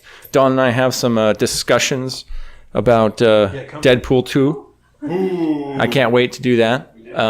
But we watched some movies this last week, and we had an interesting conversation about Infinity War last night. Oh, yes. And so, okay, go ahead and adjust. Yeah, let's hear how you sound. Talking to the mic there for a minute. Hello. Gonna just get a little closer. Okay. There you go. So. Better? Yeah, and since Jordan's here, just a good way to feel comfortable doing this, because this is the first time you've done this. Yeah. Don't be nervous. Look at Jordan. Talk to Jordan about this. Okay? So that's the easiest way to do this in my mind. Just pretend like you're going to talk to Jordan. So Jordan, we're going to frame this up this way so that it feels natural. Okay. We watched Infinity War. Was it last weekend? Yeah. I don't remember. It was it was this past weekend. Yeah. Okay. So we watched 3 movies this weekend. Yeah. Money. I think 2 of them, Jurassic Park and Jurassic World, and then the next day it was Infinity War. Okay. And I hope Micaiah's listening to this. Is it Micaiah? Shout out to Micaiah. I can't. Okay. Well, anyways, if you're a Marvel fan, I have kind of a issue in Infinity War. Lay it out for me. Okay, so my issue with spoiler alerts, heavy spoilers, because this is all about the end of the movie, how it ends. Should have seen it by now. Yeah. You definitely should have seen it by now. But as a podcast host, these are steps you have to take. It's a CYA thing. You got to cover your ass. Make sure nobody gets all pissed off for you for dropping spoilers without any warning. So anyways, I have a problem with the way Infinity War ends, right? Now, my problem here is not so much I understand the necessity of having this happen, but when the group of people kind of have Thanos on the ropes, they're trying to get the gauntlet off, all this stuff, Star-Lord comes in and fucks everything up. Such a douche. And I just don't... when I watch that scene, I get so pissed off because it is so tropey. It's so poorly done in my mind. It's so unbelievable. It's like, oh, really? It's just the fate of the universe is on the line, and this guy has zero perspective. Zero.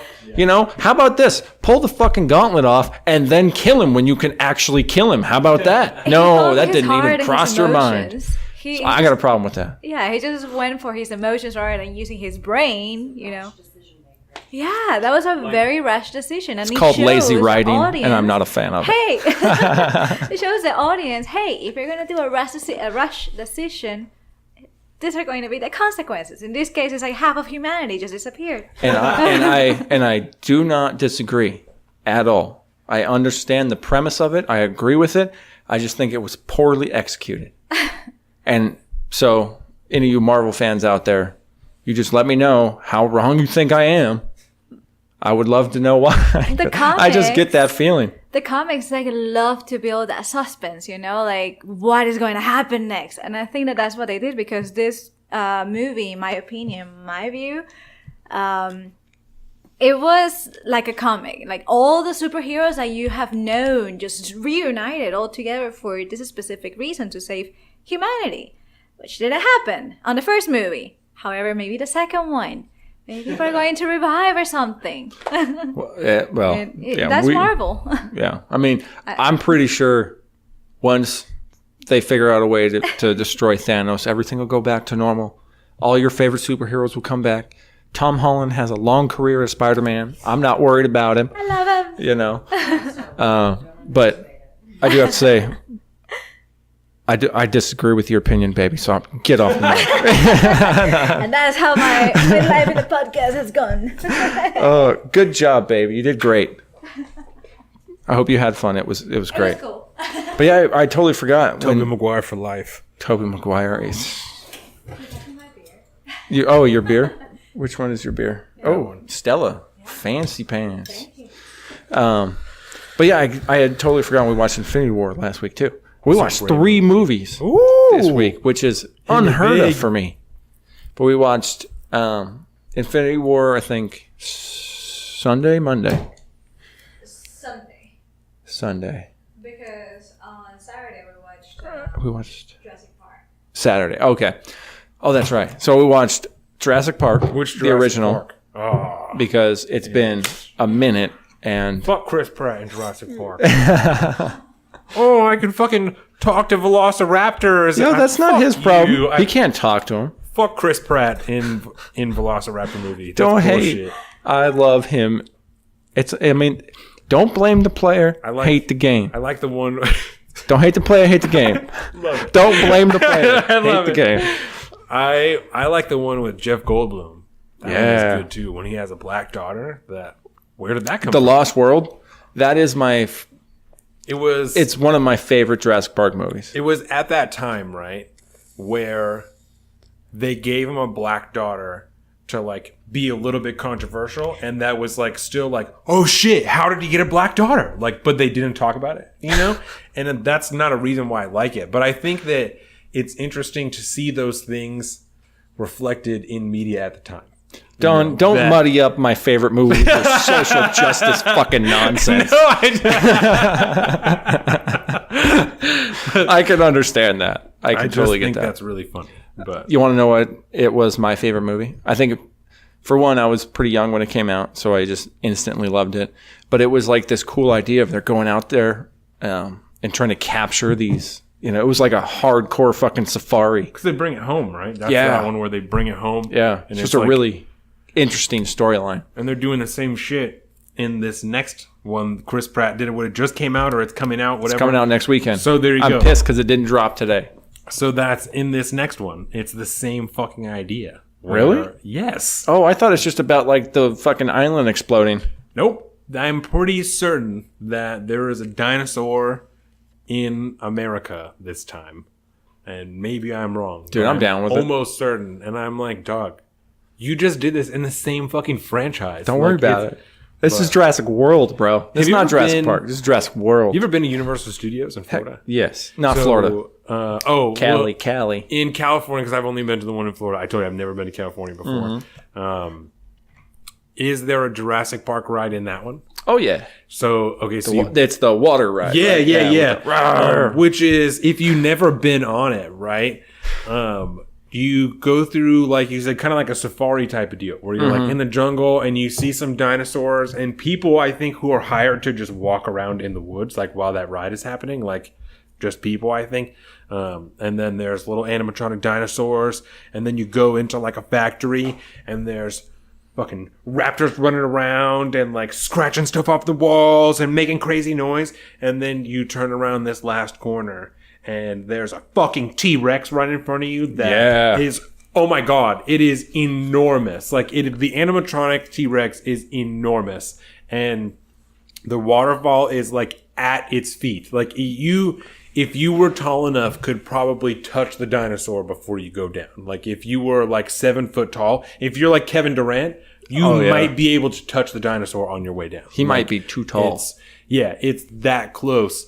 And it's terrifying as shit. Yeah, it's right before. Yeah, you go right after the drop, and the fucking T-Rex comes down and like tries to bite you, and you just barely miss it because you're dropping off this thing. It's scary as shit. It's really fun. Yeah. Yeah, I gotta take you because Universal Studios is awesome. We got to go to Florida. I'd be totally okay if we never went to Florida. Harry Potter World in Florida, man. Harry Potter World in Florida. Is that the only place? That's the only place, I'm pretty sure, with Harry Potter World. Yeah. Harry Potter World.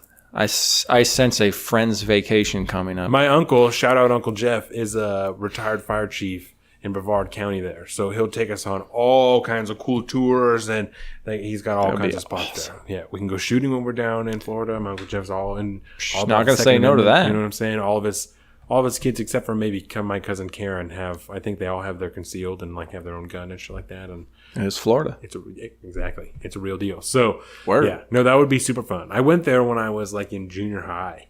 And spent 2 weeks down there. Really? And I had not met any of my cousins since I was like a child. Like I didn't remember ever meeting them. So I just spent 2 weeks in their house. And as long as we don't go during hurricane season, I'm good. No, I've dealt with enough hurricanes in my life.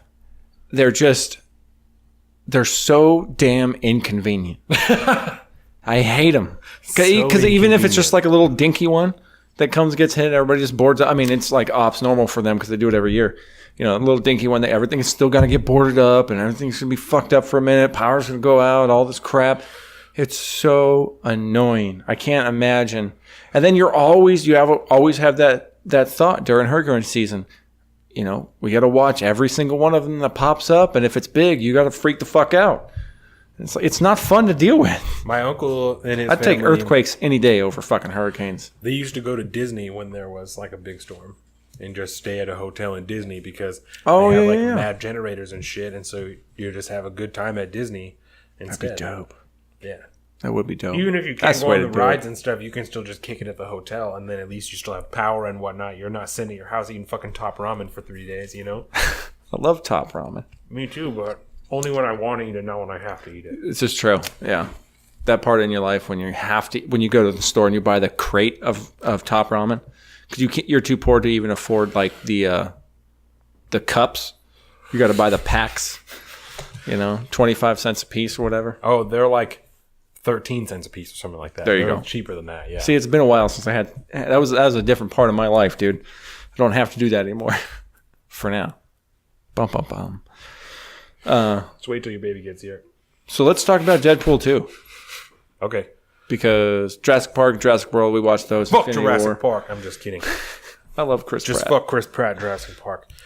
But I just suspend my disbelief and I just let it happen. It's okay. I thought the Raptors were pretty stupid too, but it is what it is. We passed that turn. Deadpool 2. So Deadpool 2. I am not usually a huge fan of like funnier comic book movies, right? Like, okay, because I like the comics, I'm just more about like show me the story, not all the fucking nonsense. Like, so pause button before we do this. Did you see Deadpool 1? Yes. And did you enjoy it? Yes. Okay.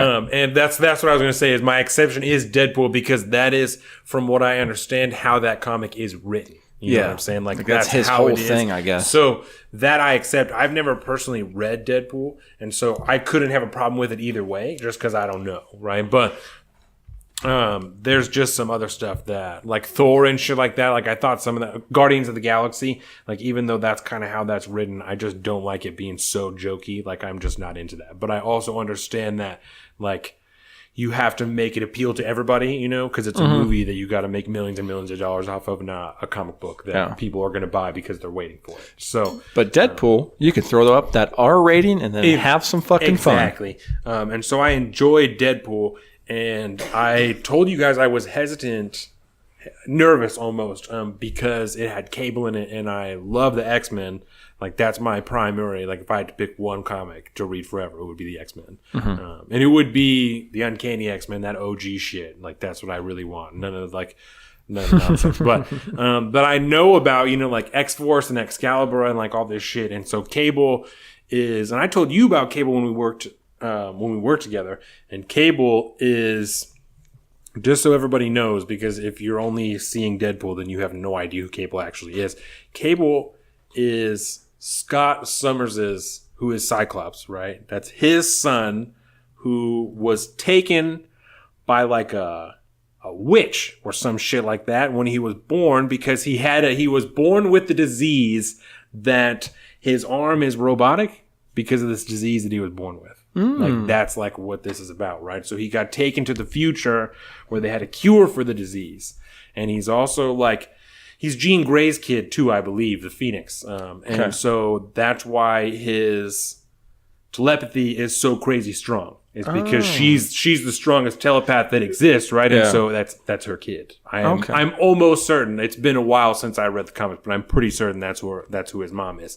But Cyclops was also with somebody else before he was with Jean, so that's why I'm hesitant for that. But that doesn't particularly matter. But either way. And then, way later in the comics, he comes back and he's like, BT Dubs, I'm fucking Cable, and I'm older than you are, but I'm your son, and here's like everything that's going on. And so there's an offshoot that's called X-Force. Okay. And Cable is the leader of X-Force. And so when Deadpool makes that team, spoilers, when Deadpool makes that team and he calls it X-Force, it's like a jab at Cable because that's what his team is called. So I had no idea. And Yes. I can appreciate that so much more now. Yes. And yeah, there's a lot of callbacks and stuff like that in that movie, which is something I appreciate. That's one of the reasons I love Kevin Smith so much, as so much of that is like, if you haven't listened to the Smodcast, you just won't get it and it'll fly right over your head. Okay. Like in all those movies in Mallrats and Clerks and all that stuff, they always reference to Walt Flanagan. And in Mallrats, Jay Muse says something. He's talking about a security guard, and he says, that motherfucker is faster than Walt Flanagan's dog. And it's always just shit like that. That Walt Flanagan is from Tell 'em Steve days. That's one of the guys from the school. Yeah, and he's like one of Kevin Smith's best friends. And so if you don't know that, like you just think he's just thrown out some random name, but Walt Flanagan is a real guy who has a fucking dog that, whether or not he was super fast, but he uses them as examples all the time.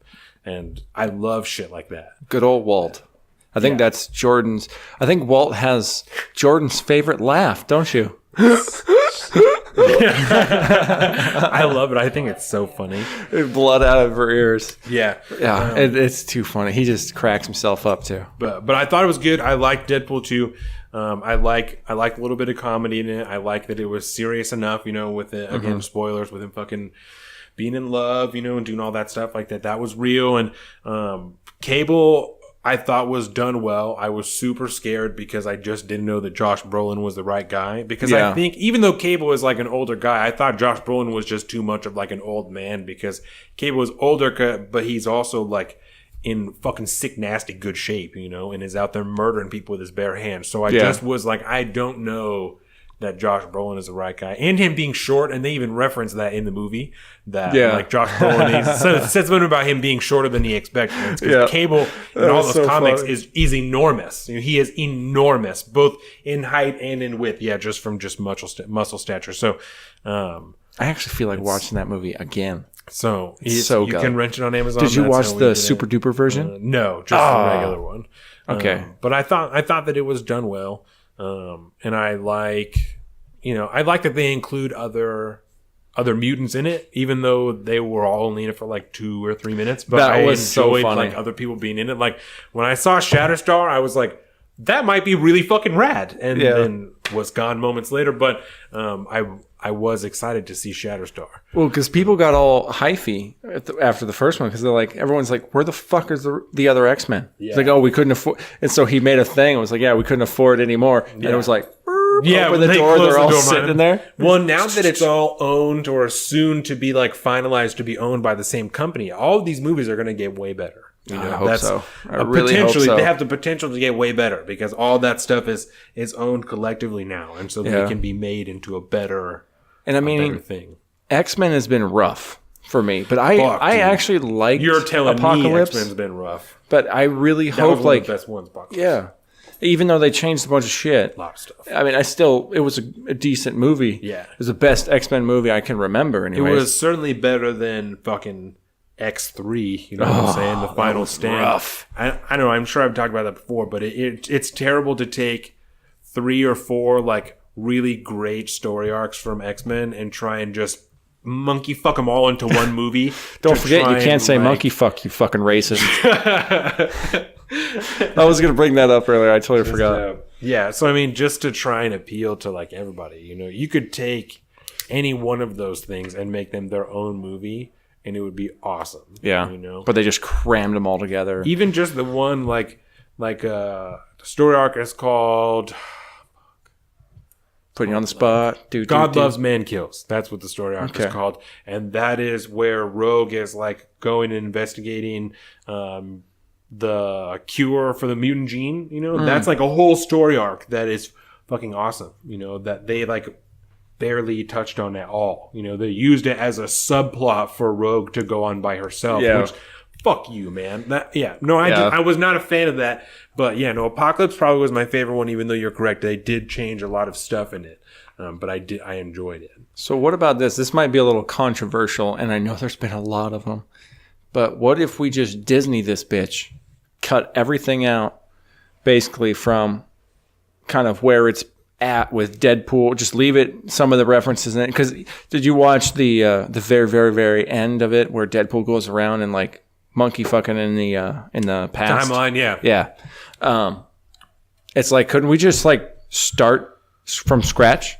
And we know that Hugh Jackman is not going to he's not going to do any more Wolverines Talking anymore. about Daniel Radcliffe being Wolverine, do you know that? Harry Potter. Which I'm not a fan of, but that the last thing I heard, they're talking about Harry Potter being... he's just one of the names in the discussion. God, I hope he's at the bottom of the list. I mean, he's got That's some Tobey Maguire Spider-Man shit got to right gain there. 50 goddamn pounds to be Wolverine. Yeah, he's going to be stacked and burly. Hugh Jackman was almost too tall to be Gesundheit. Wolverine. Like, he should have been shorter, but just as massive, muscular-wise as he was. Wolverine is supposed to be super short, you know? I mean, That makes sense. really short and For like Wolverine. just stacked. And then he goes on that rage and the Berserker Rage, that's what it's called. Berserker Rage. Yeah, and he's like incommunicable for like several days at a time. You know, I think that's a special move in Marvel vs. Capcom. So God, I miss those games. I don't know. I told you before. I think that they should. Just reboot.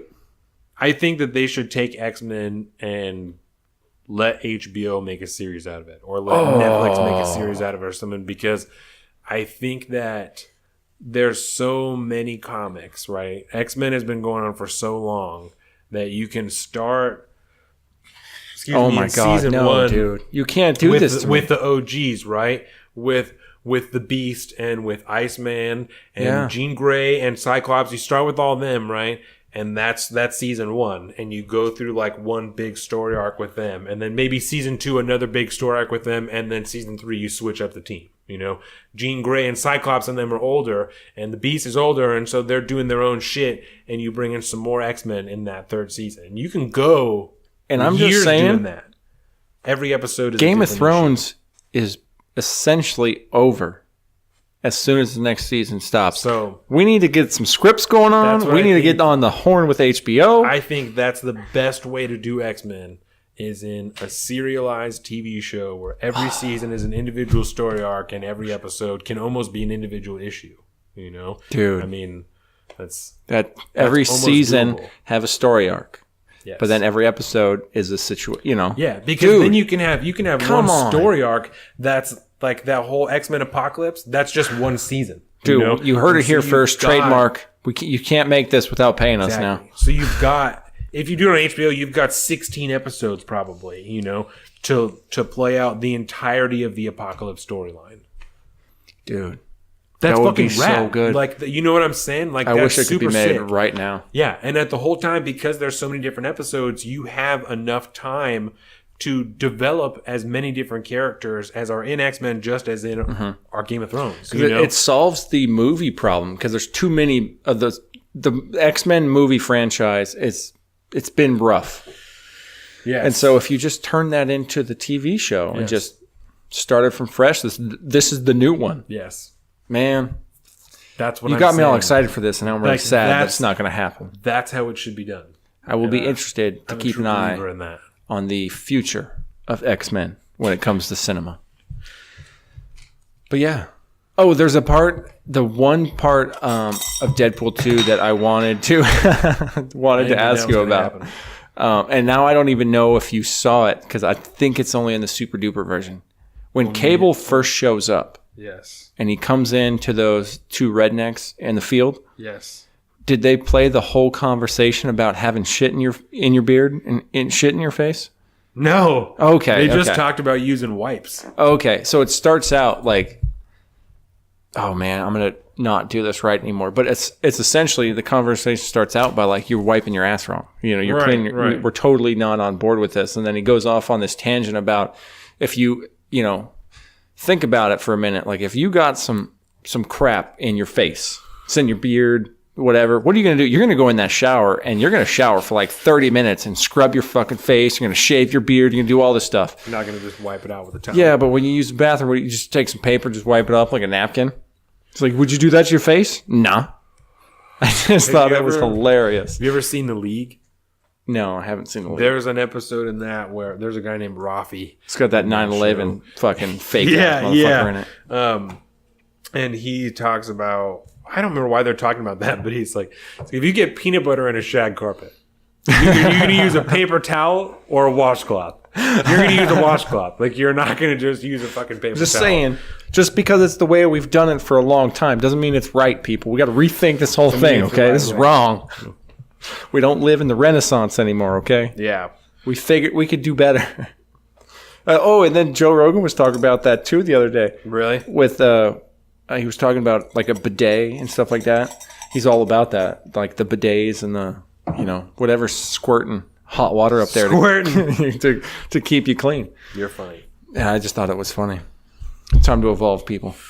Baby. And so let's evolve into talking about sports. All right. So, do you want to go over our teams first? See, I just want to say, before we do this, I've been working consciously this week on trying to come up with going back to decent segues again. Last week I was listening to the episode. I'm like, and now we're just going to talk about this because I can't pivot. But yeah, let's talk about my team first. Okay. And you're going to tell me how solid a pick this is. Yes. So first, we'll just say that yeah. these are the teams for our fantasy league, the league of $560 because whoop. it's a 14-team league and we do $40 a person. And Colin joined this year, and so we did the draft. Nice live draft at your place. We did the draft last Sunday, the day after we recorded the episode that you guys heard on Monday. And so we're going to go ahead and go over our teams, and then I got some other sports stuff that we can talk about, and then we are going to get the fuck out of here. Get out of here. All right, let me hear your team, buddy. My starting lineup for next week. Yes. Quarterback, Tyrod Taylor. There you go, to Broad. Cleveland Browns, because we're excited about the Browns this year. Snaked him from me. I got two running backs, Rex Burkhead and Alvin Kamara. So New England and New Orleans. Wide receivers, Amari Cooper, Oakland, which I'm really happy about. I think Jordan was just talking before, I think during the pre-show or something, how Oakland's offense is going to be money. So I feel good about that. I got Michael Thomas. That's a good fucking wide receiver baby. right there. That's what I figured. And then my tight end coming in clutch with the Rob Gronkowski. I definitely stole that pick like a round early. I was like, dude, I want to get that tight end because I always want him and I never get him. And the cool thing about that, right, not only is it Gronk, but there's also approximately fucking 0 pass catchers in New England right now. Like, they don't have no receivers except for fucking Philip Dorsett. You know what I'm saying? Mm-hmm. They got Philip Dorsett. They got James White, the running back, who probably will catch some passes. Maybe Sony Michel, who's the rookie there. Rex Burkhead, who's the running back, but he does some pass catching, but not that much, I don't think.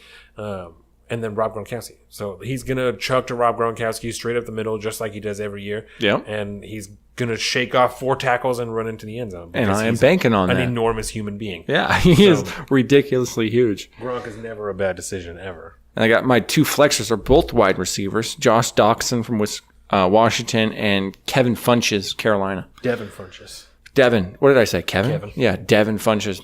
My defense is the Rams D, which is going to be rough because they're playing Oakland first. Oh, that's fine. Your defense is going to do good. We'll talk about it more in my sports shit, but Aaron Donald just signed a contract. Biggest contract for... Yeah. Biggest contract. George, I forgot. He was holding out, and he just signed the biggest contract for a defensive player ever. So this is rough because I have an Oakland player for my offense, but my defense is playing against him. So I have to root against... And the Rams, I don't know. The Rams just beefed up their defense too because they got to keep Talib in the offseason from the Broncos, who is a fucking sick, nasty corner. They got Marcus Peters. They have Aaron Donald. They got Ndamukong Suh, who's another defensive lineman. He's like the number 1 defensive lineman in the league. Do you know what other defenses are left open? I do not know. You can go to the players page and we'll show you that. I'll have to find out. I don't know. Because I might drop one of my tight ends for another defense if I get worried about the Rams. Ride that Rams defense. All right, I'm going to ride it. Ride that shit. I'm going to ride that shit. There's so much money in the Rams defense right now. There's no reason to use anything else other than the Rams until the bye week. Very nice. Like, don't worry about quarterback playing your defense. Don't worry about that shit. It's gonna suck if he gets fucking sacked 9 times, but it's gonna look so sweet for your defense to have those extra 9 points from all those sacks. So don't even worry about that shit. Word. When you got a defense that good, you just ride that shit out. And then my kicker is the Rams kicker, Greg Zerline. Ooh, Greg the Leg. Boom. They call him Legatron. See, just from your reactions, I feel good about my draft picks Y'all this year. motherfuckers thought I was making that up. They really call him Legatron. That's a awesome. thing. Who you got on your bench? Tevin Coleman, running back, Atlanta. Jared Cook, Oakland, tight end. That's a good one.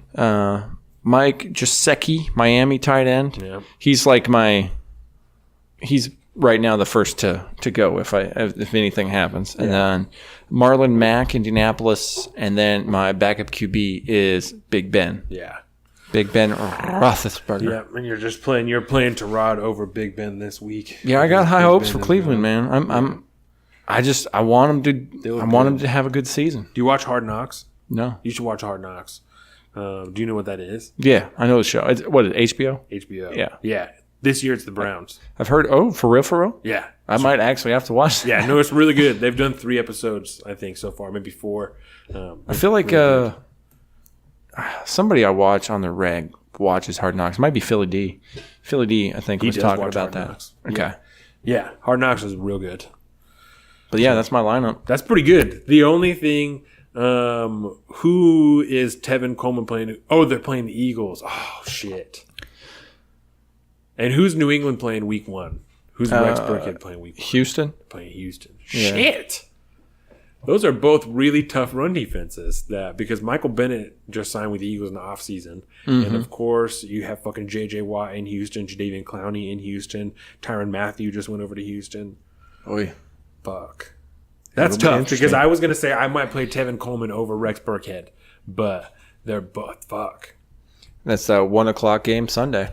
Yeah. That's something to consider because Tevin Coleman is always worth, like, certainly flex value and sometimes running back too. Like him and Devonta Freeman are generally pretty good. I can't remember who it was, but Morgan and I were sitting next to each other during the draft, and we had kind of had this kind of unofficial like, hey, here's some, because she knows way more about football than I do. So she's like, hey, if these are my picks in these orders and stuff like that, so just don't fuck me.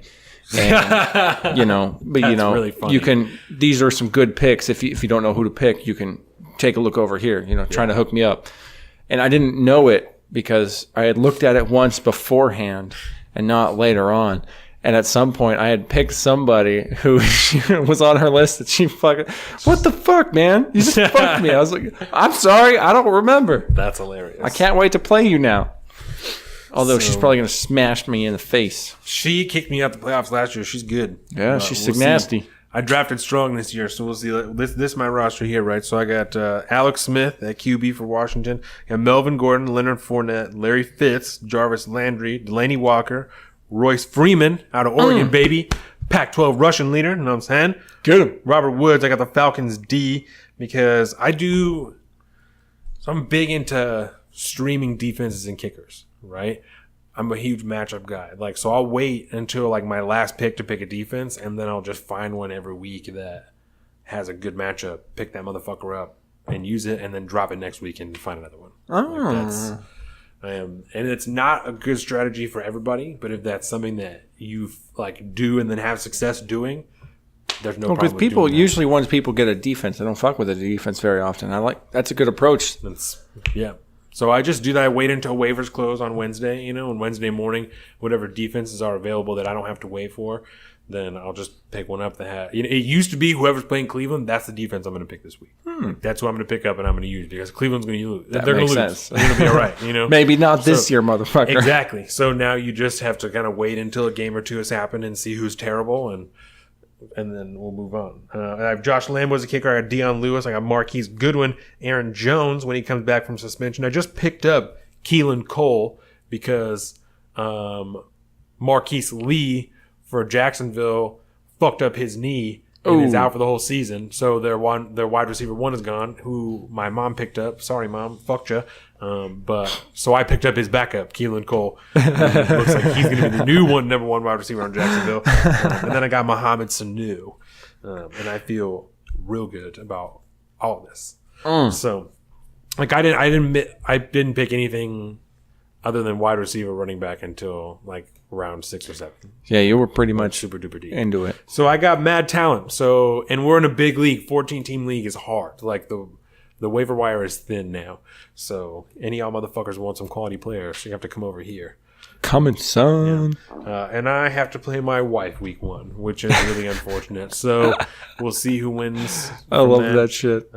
I think that we have an even record. I think you might have beat me last year, week 1, and then I beat you that other week that we had to play because I had Will Fuller and whatever else. The sick nasty. That was the week that Houston played Seattle. I gotta look at because I'm playing Isaiah first, third, and Brooks. I want to see.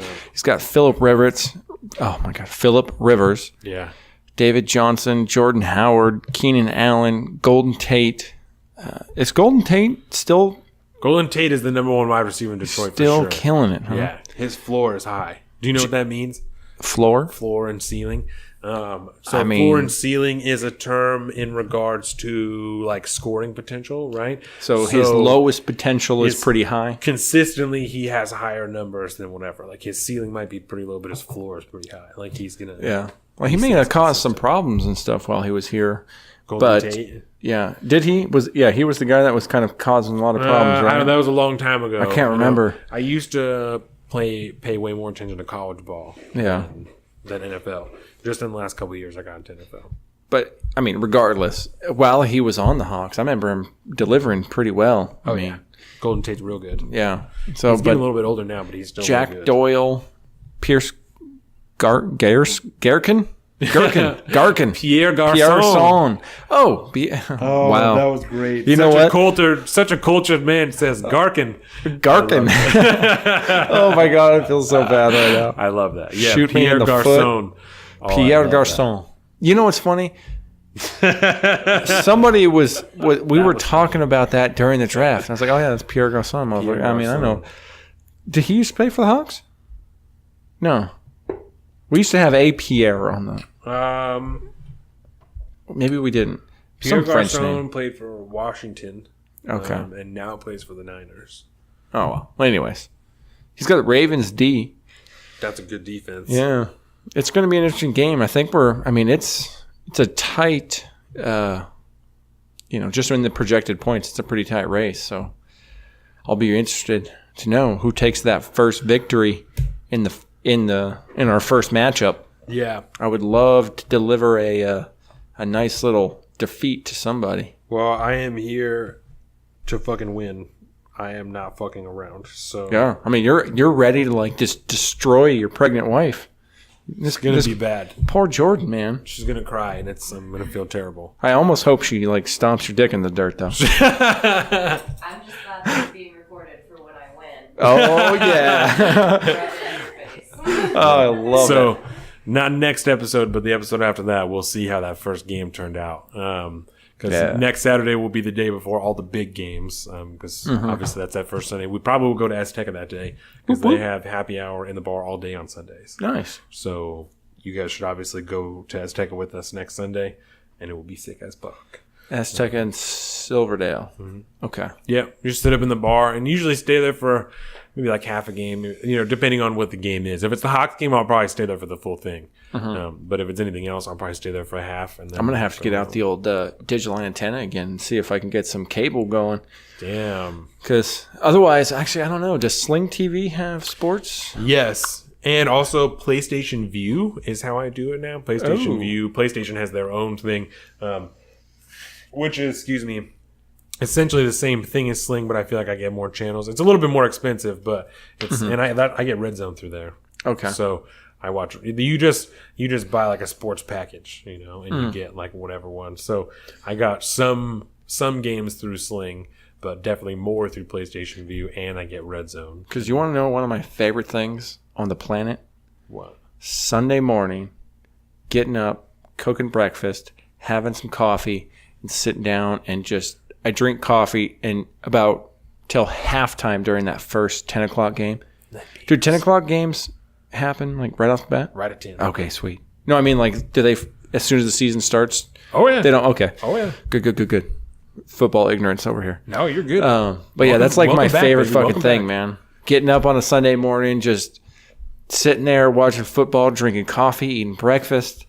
Oh, Yeah. So I can't. I can't wait. My best day, Colin, and I have told my wife this numerous times, right? My best day ever is Sundays during football season when I go to work for a couple hours. I wake up early and I go to work for a couple hours.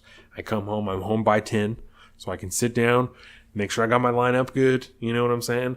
And I sit down, I watch the 10 o'clock games, and Jordan makes breakfast, and I fold laundry, and I have chocolate milk, and then I start drinking beer. Chocolate milk? And then we go to fucking Azteca, and then I come home and I finish laundry, do some fucking bullshit for the podcast. Like that's my best day. That's a good Sunday, bro. And I can't wait.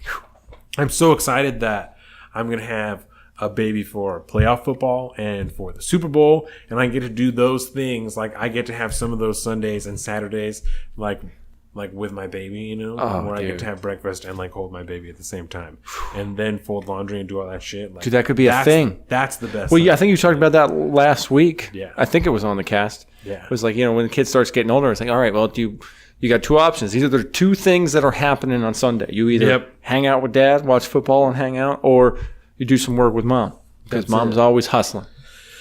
Yes, that's exactly how it will go in our house. Is you can sit on the couch for 9 hours with your dad, and we can do stuff around the house and watch football, and probably go to Azteca and meet up with the boys, or at the fucking arena or some shit, and meet up, with your Uncle Colin and Trent and David, and we'll, get some beers and do whatever. Yeah. And I'll say this on the podcast right now, whether or not, we can't control fate and all that stuff, but I mean, this time next year, she will either be pregnant or will be in the process of trying to make her pregnant next year by this time.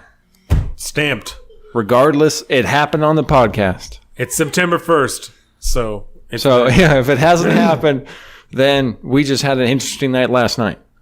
A year from now. Vitamin C and the maca root. You know what I'm saying? Maca root. That's what I did. Maca root, vitamin C. Sammy, are you crying? Oh, God, she's crying. That's 1,000 milligrams of vitamin C a day. Okay. And some maca root. That's yeah, what I mean, did. you guys are our first. You guys are the test case, man. I got to learn some lessons. Is this like a surprise to you? Or are you like, oh, for real? I told you it was going to be sooner rather than later. I guess I just hadn't put a date on it. Don't ignore your impulses. That's the only advice. Yeah. Just do you. Fucking, I feel, okay, did you ever watch Rocko's Modern Life when you were a kid? Okay. Oh my God. That was like my favorite fucking show ever. And I have it on DVD in my house. Oh my God. I still to this day. Yeah, I got the entire, What the fuck? I have a thing, like, before we get into that, I have a thing about like some of my favorite cartoon shows growing up. Yeah. Like I have a ton of DVDs of the old Looney Tunes. Yeah. Like just original Looney Tunes because I want. Where is this going? I want this kid I want my kid to grow up watching the same cartoons. Some of them, the same cartoons that I watched. And see, we're like-minded individuals, dude. But there's That's why there's you're the an godfather episode. to my baby. Boom, baby. And I think there's an episode of Rocko's Modern Life where the turtle character Filbert, Yes. amazing lounge singer, by the way. I love that's like one of my favorite episodes. But he has this thing like turtles, they have that instinct that comes in to return to the island of their birth to go spawn and all this stuff. Yeah. Well, it's like, maybe that's happening right now. My just had to come home. yeah, my paternal instincts are kicking in, and I was like, it's this unnatural force of nature that's saying it's time. Well, and I'm sure now 31 years old, it's time. Well, and I'm sure now that it's so close to you, in the form of us having a baby, you're like, what? Yeah. There's babies in the house. Like, regardless, we're gonna have kids anyways, and I don't want them to be separated that far in years. They got to grow up together. right. Your kid's already gonna have a 1 year advance, so my kid's gonna be looking up to your kid. And so That's not a good. If our kid's anything like I was, that's not a good way to be. but see, you're older and wiser now. Now, yes. You can teach your son the ways of the Force, or your daughter the ways of the Force. That's what I'm hoping. Find out on the 10th what it is. That's yep. That's real quick. A week from Monday, we will know. So in 2 episodes. And we got names basically picked out, right? Yes. In reserve, ready to roll. Yep. I'm excited. Ow. Just in the wait. I think we've kind of had names picked out for a long time. But Colin Jr. no. I don't want my kid to be named Colin. CJ either way. I have Colin never Jr., been Carolina very Jr.? fond of my name. Really? Yeah. The only time I've really taken pride in it is kind of once I became adult. What's your middle name? That's So you're a not going to share secret. that on the podcast? No. All right. It starts talk with about that P. afterwards. And if you guess you can probably find it somewhere online. Now that I think about it. Is it But Pierre? Because it is if not. so, you should know Pierre no, Garcon's name. I ain't no frog. Okay, I'll tell her. It's Price. Word. Price. Price. My name is Colin Price Offenbecker. And there it is. And it's Offenbacher, not Offenbacher. I don't know, man. Come on. doesn't matter. It's lost to history, bro. Everybody says it different. I have 2 middle names. That's why all of my children will have 2 middle names. All the boys in my family have 2 middle names. You want to actually, I don't want to just blow his name out on the podcast, but I know a Donovan guy. James Patrick Phillips. Very nice. Just so That's strong. James Patrick Stewart. That's what it should have been, but I guess we Named had to change after it. both of my grandpas. Oh, very nice. I like it. We're not doing anything like that, I think. Well, with middle names, yeah. But anywho, enough baby talk. Yes. We could wrap it. Oh, wait. No, you got more sports. I'm going to hit these list of sports things. I got to be really paying attention to this now because it's going to... There's money on the These line things here, are going to man. matter to you now. Yeah. There's almost $600 on the line. Not that they didn't matter before. Yeah. $560 tax-free, baby. So that's what I'm saying. Next year, if there's enough people, we're going to have a listener league, and y'all motherfuckers can send me money, and then we'll play for that money.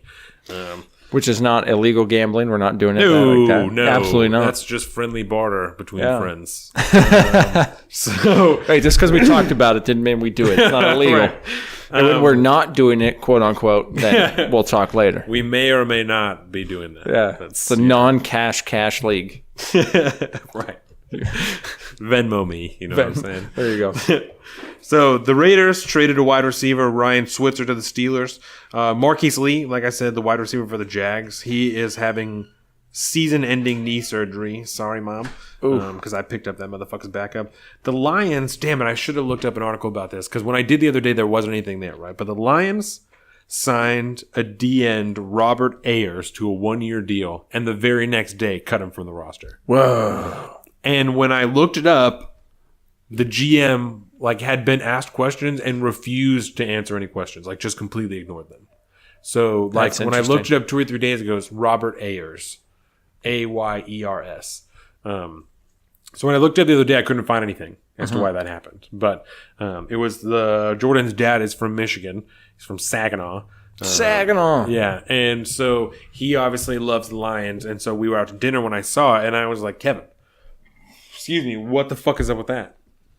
And he was like, oh, no, they didn't do that. And I was like, no. I'm telling you, it says right there, like on the TV, like they cut him.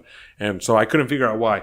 But fact check. If Jordan can't find it, then I'll try and, yeah. So I'll look again on Tuesday when I listen to this and see if there's anything there. That might pop up over Philip DeFranco too at some point if it comes out. Maybe. Sometimes he catches those. Yeah. Odell Beckham, right, signed a 5-year, $95 million contract with $65 guaranteed. And that's the largest contract by a wide receiver. I mean, even past Antonio Brown and all that shit. Wow. The Ravens traded a linebacker. Ooh, shit. Kamale Correa, I think. They traded him to the Titans. He was a second-round pick in 2016. So I didn't see what they got for him. Probably some draft picks. The Seahawks signed Tyler Lockett to a 3-year, $37.8 million extension with 20 of it guaranteed. So that's always nice to see Lockett stay around. That is good. The Packers also traded Brett Hundley to the Seahawks for a 2019 6th-round draft pick. So we had Magoo. And Austin Davis. And I think that means they probably both will get cut in the coming days if we just traded for Brett Hundley, who was Aaron Rodgers' backup. So, I mean, that's, you know what I'm saying? Yeah, and I mean, you saw Magoo play the other day. I mean, he was on point. He was all right. Until there was pressure. And as soon as pressure came on, he folded. He can't deal with the pressure. He cannot be that. Seahawks are always under pressure. Constantly. Constantly. Ever since the bowl, people are out to get us, And now that we're not... we are certainly not an undisputed number one in our league or in our division, That's like shit's going to be real tough out here. Yeah, we're in a tough division. Yes. Who all is in our division? The Cardinals are in the division, the Niners are in the division, and the Rams are in the division. Rams. All three of them. I mean, the Cardinals are the easiest win out of all of them, but they still have David Johnson, Larry Fitz. I mean, they have some good players on there. And it didn't used to be. I mean, they used to be pretty tight. They have Sam Bradford now because Carson Palmer retired last year, and Sam Bradford last year was the most accurate quarterback in the NFL, which is weird as shit. But if he can stay healthy, then he can be really good. So after they traded Brett Hundley, the Packers also signed Aaron Rodgers to a 4-year, $134 million contract with over 100 guaranteed. Over $100 million guaranteed. Dude. Yeah. Aaron Rodgers is 4 years. I like Aaron Rodgers though. Yep. For the most part. I don't know. That's a weird thing about his family, but yes, super weird about his family. Yeah. Excuse me. The Jets traded Teddy Bridge to the Saints, their quarterback, which is weird because they're going to start Sam Darnold now, who's their rookie quarterback they just got this year. Teddy Bridge looked good, and it kind of looked like they were going to make a play for Khalil Mack, who's a D end that was holding out for the Raiders. There was a couple of teams that it looked like they were going to try and make a play for, because when I was listening to Colin Cowherd the other day, he was talking about the best time to Khalil Mack was holding out from the Raiders because he wants a shitload of money, right? Which he's worth, but it's the market just is not in a place where defensive players are prioritized, right? Yeah. So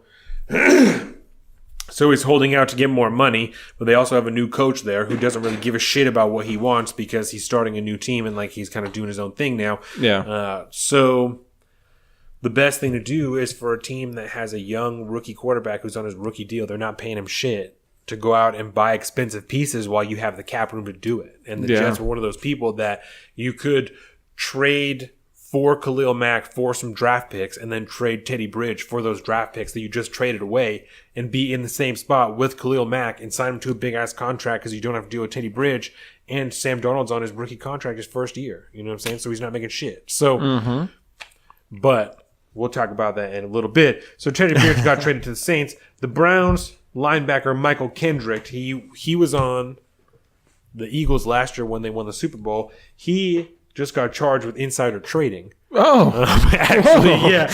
And don't see that one pop up a lot. He is facing 25 years in prison for insider trading. That's some heavy white-collar crime. I will follow that as it develops. You mean he's not going to get a little anklet bracelet thing like Martha Stewart got? I don't know yet, because he got a little over... Fucking Martha Stewart. Yielded a couple $1 million from the insider trading. So it depends, but he's been charged, and one other person too, I don't remember who it was, but... It's like, dude, you're a professional football player and you got to do that? But I'm saying on the Browns with that guy, Carl whatever, who's telling everybody how to use compound interest to make all this fucking money. They got a guy, you'll see when you watch Hard Knocks, Carl Nassib. That's his name. He's a tight end for the Browns, and he is trying to tell everybody about compound interest on their money so they can put that shit away. That's amazing. You know what I'm saying? He's like, in 7 years, you can double the amount of money you put into this account if you get one with a high enough interest rate. And nobody understands, but the motherfucker is making crazy money by just letting it sit and not spending all of his money. He's going to do his career. He's going to get out and be set for life. Exactly. And so that's exactly what he's doing. So that's the way to be. You know? So the next thing that I have here, Khalil Mack, that D end I was just talking about this morning, I read that he got traded to the Bears. So not to any of those people, but to one of those teams that they have Mitch Trubisky, who this is his second year in the league, so he's still on his rookie deal. They only have Mitchell Trubisky. I know.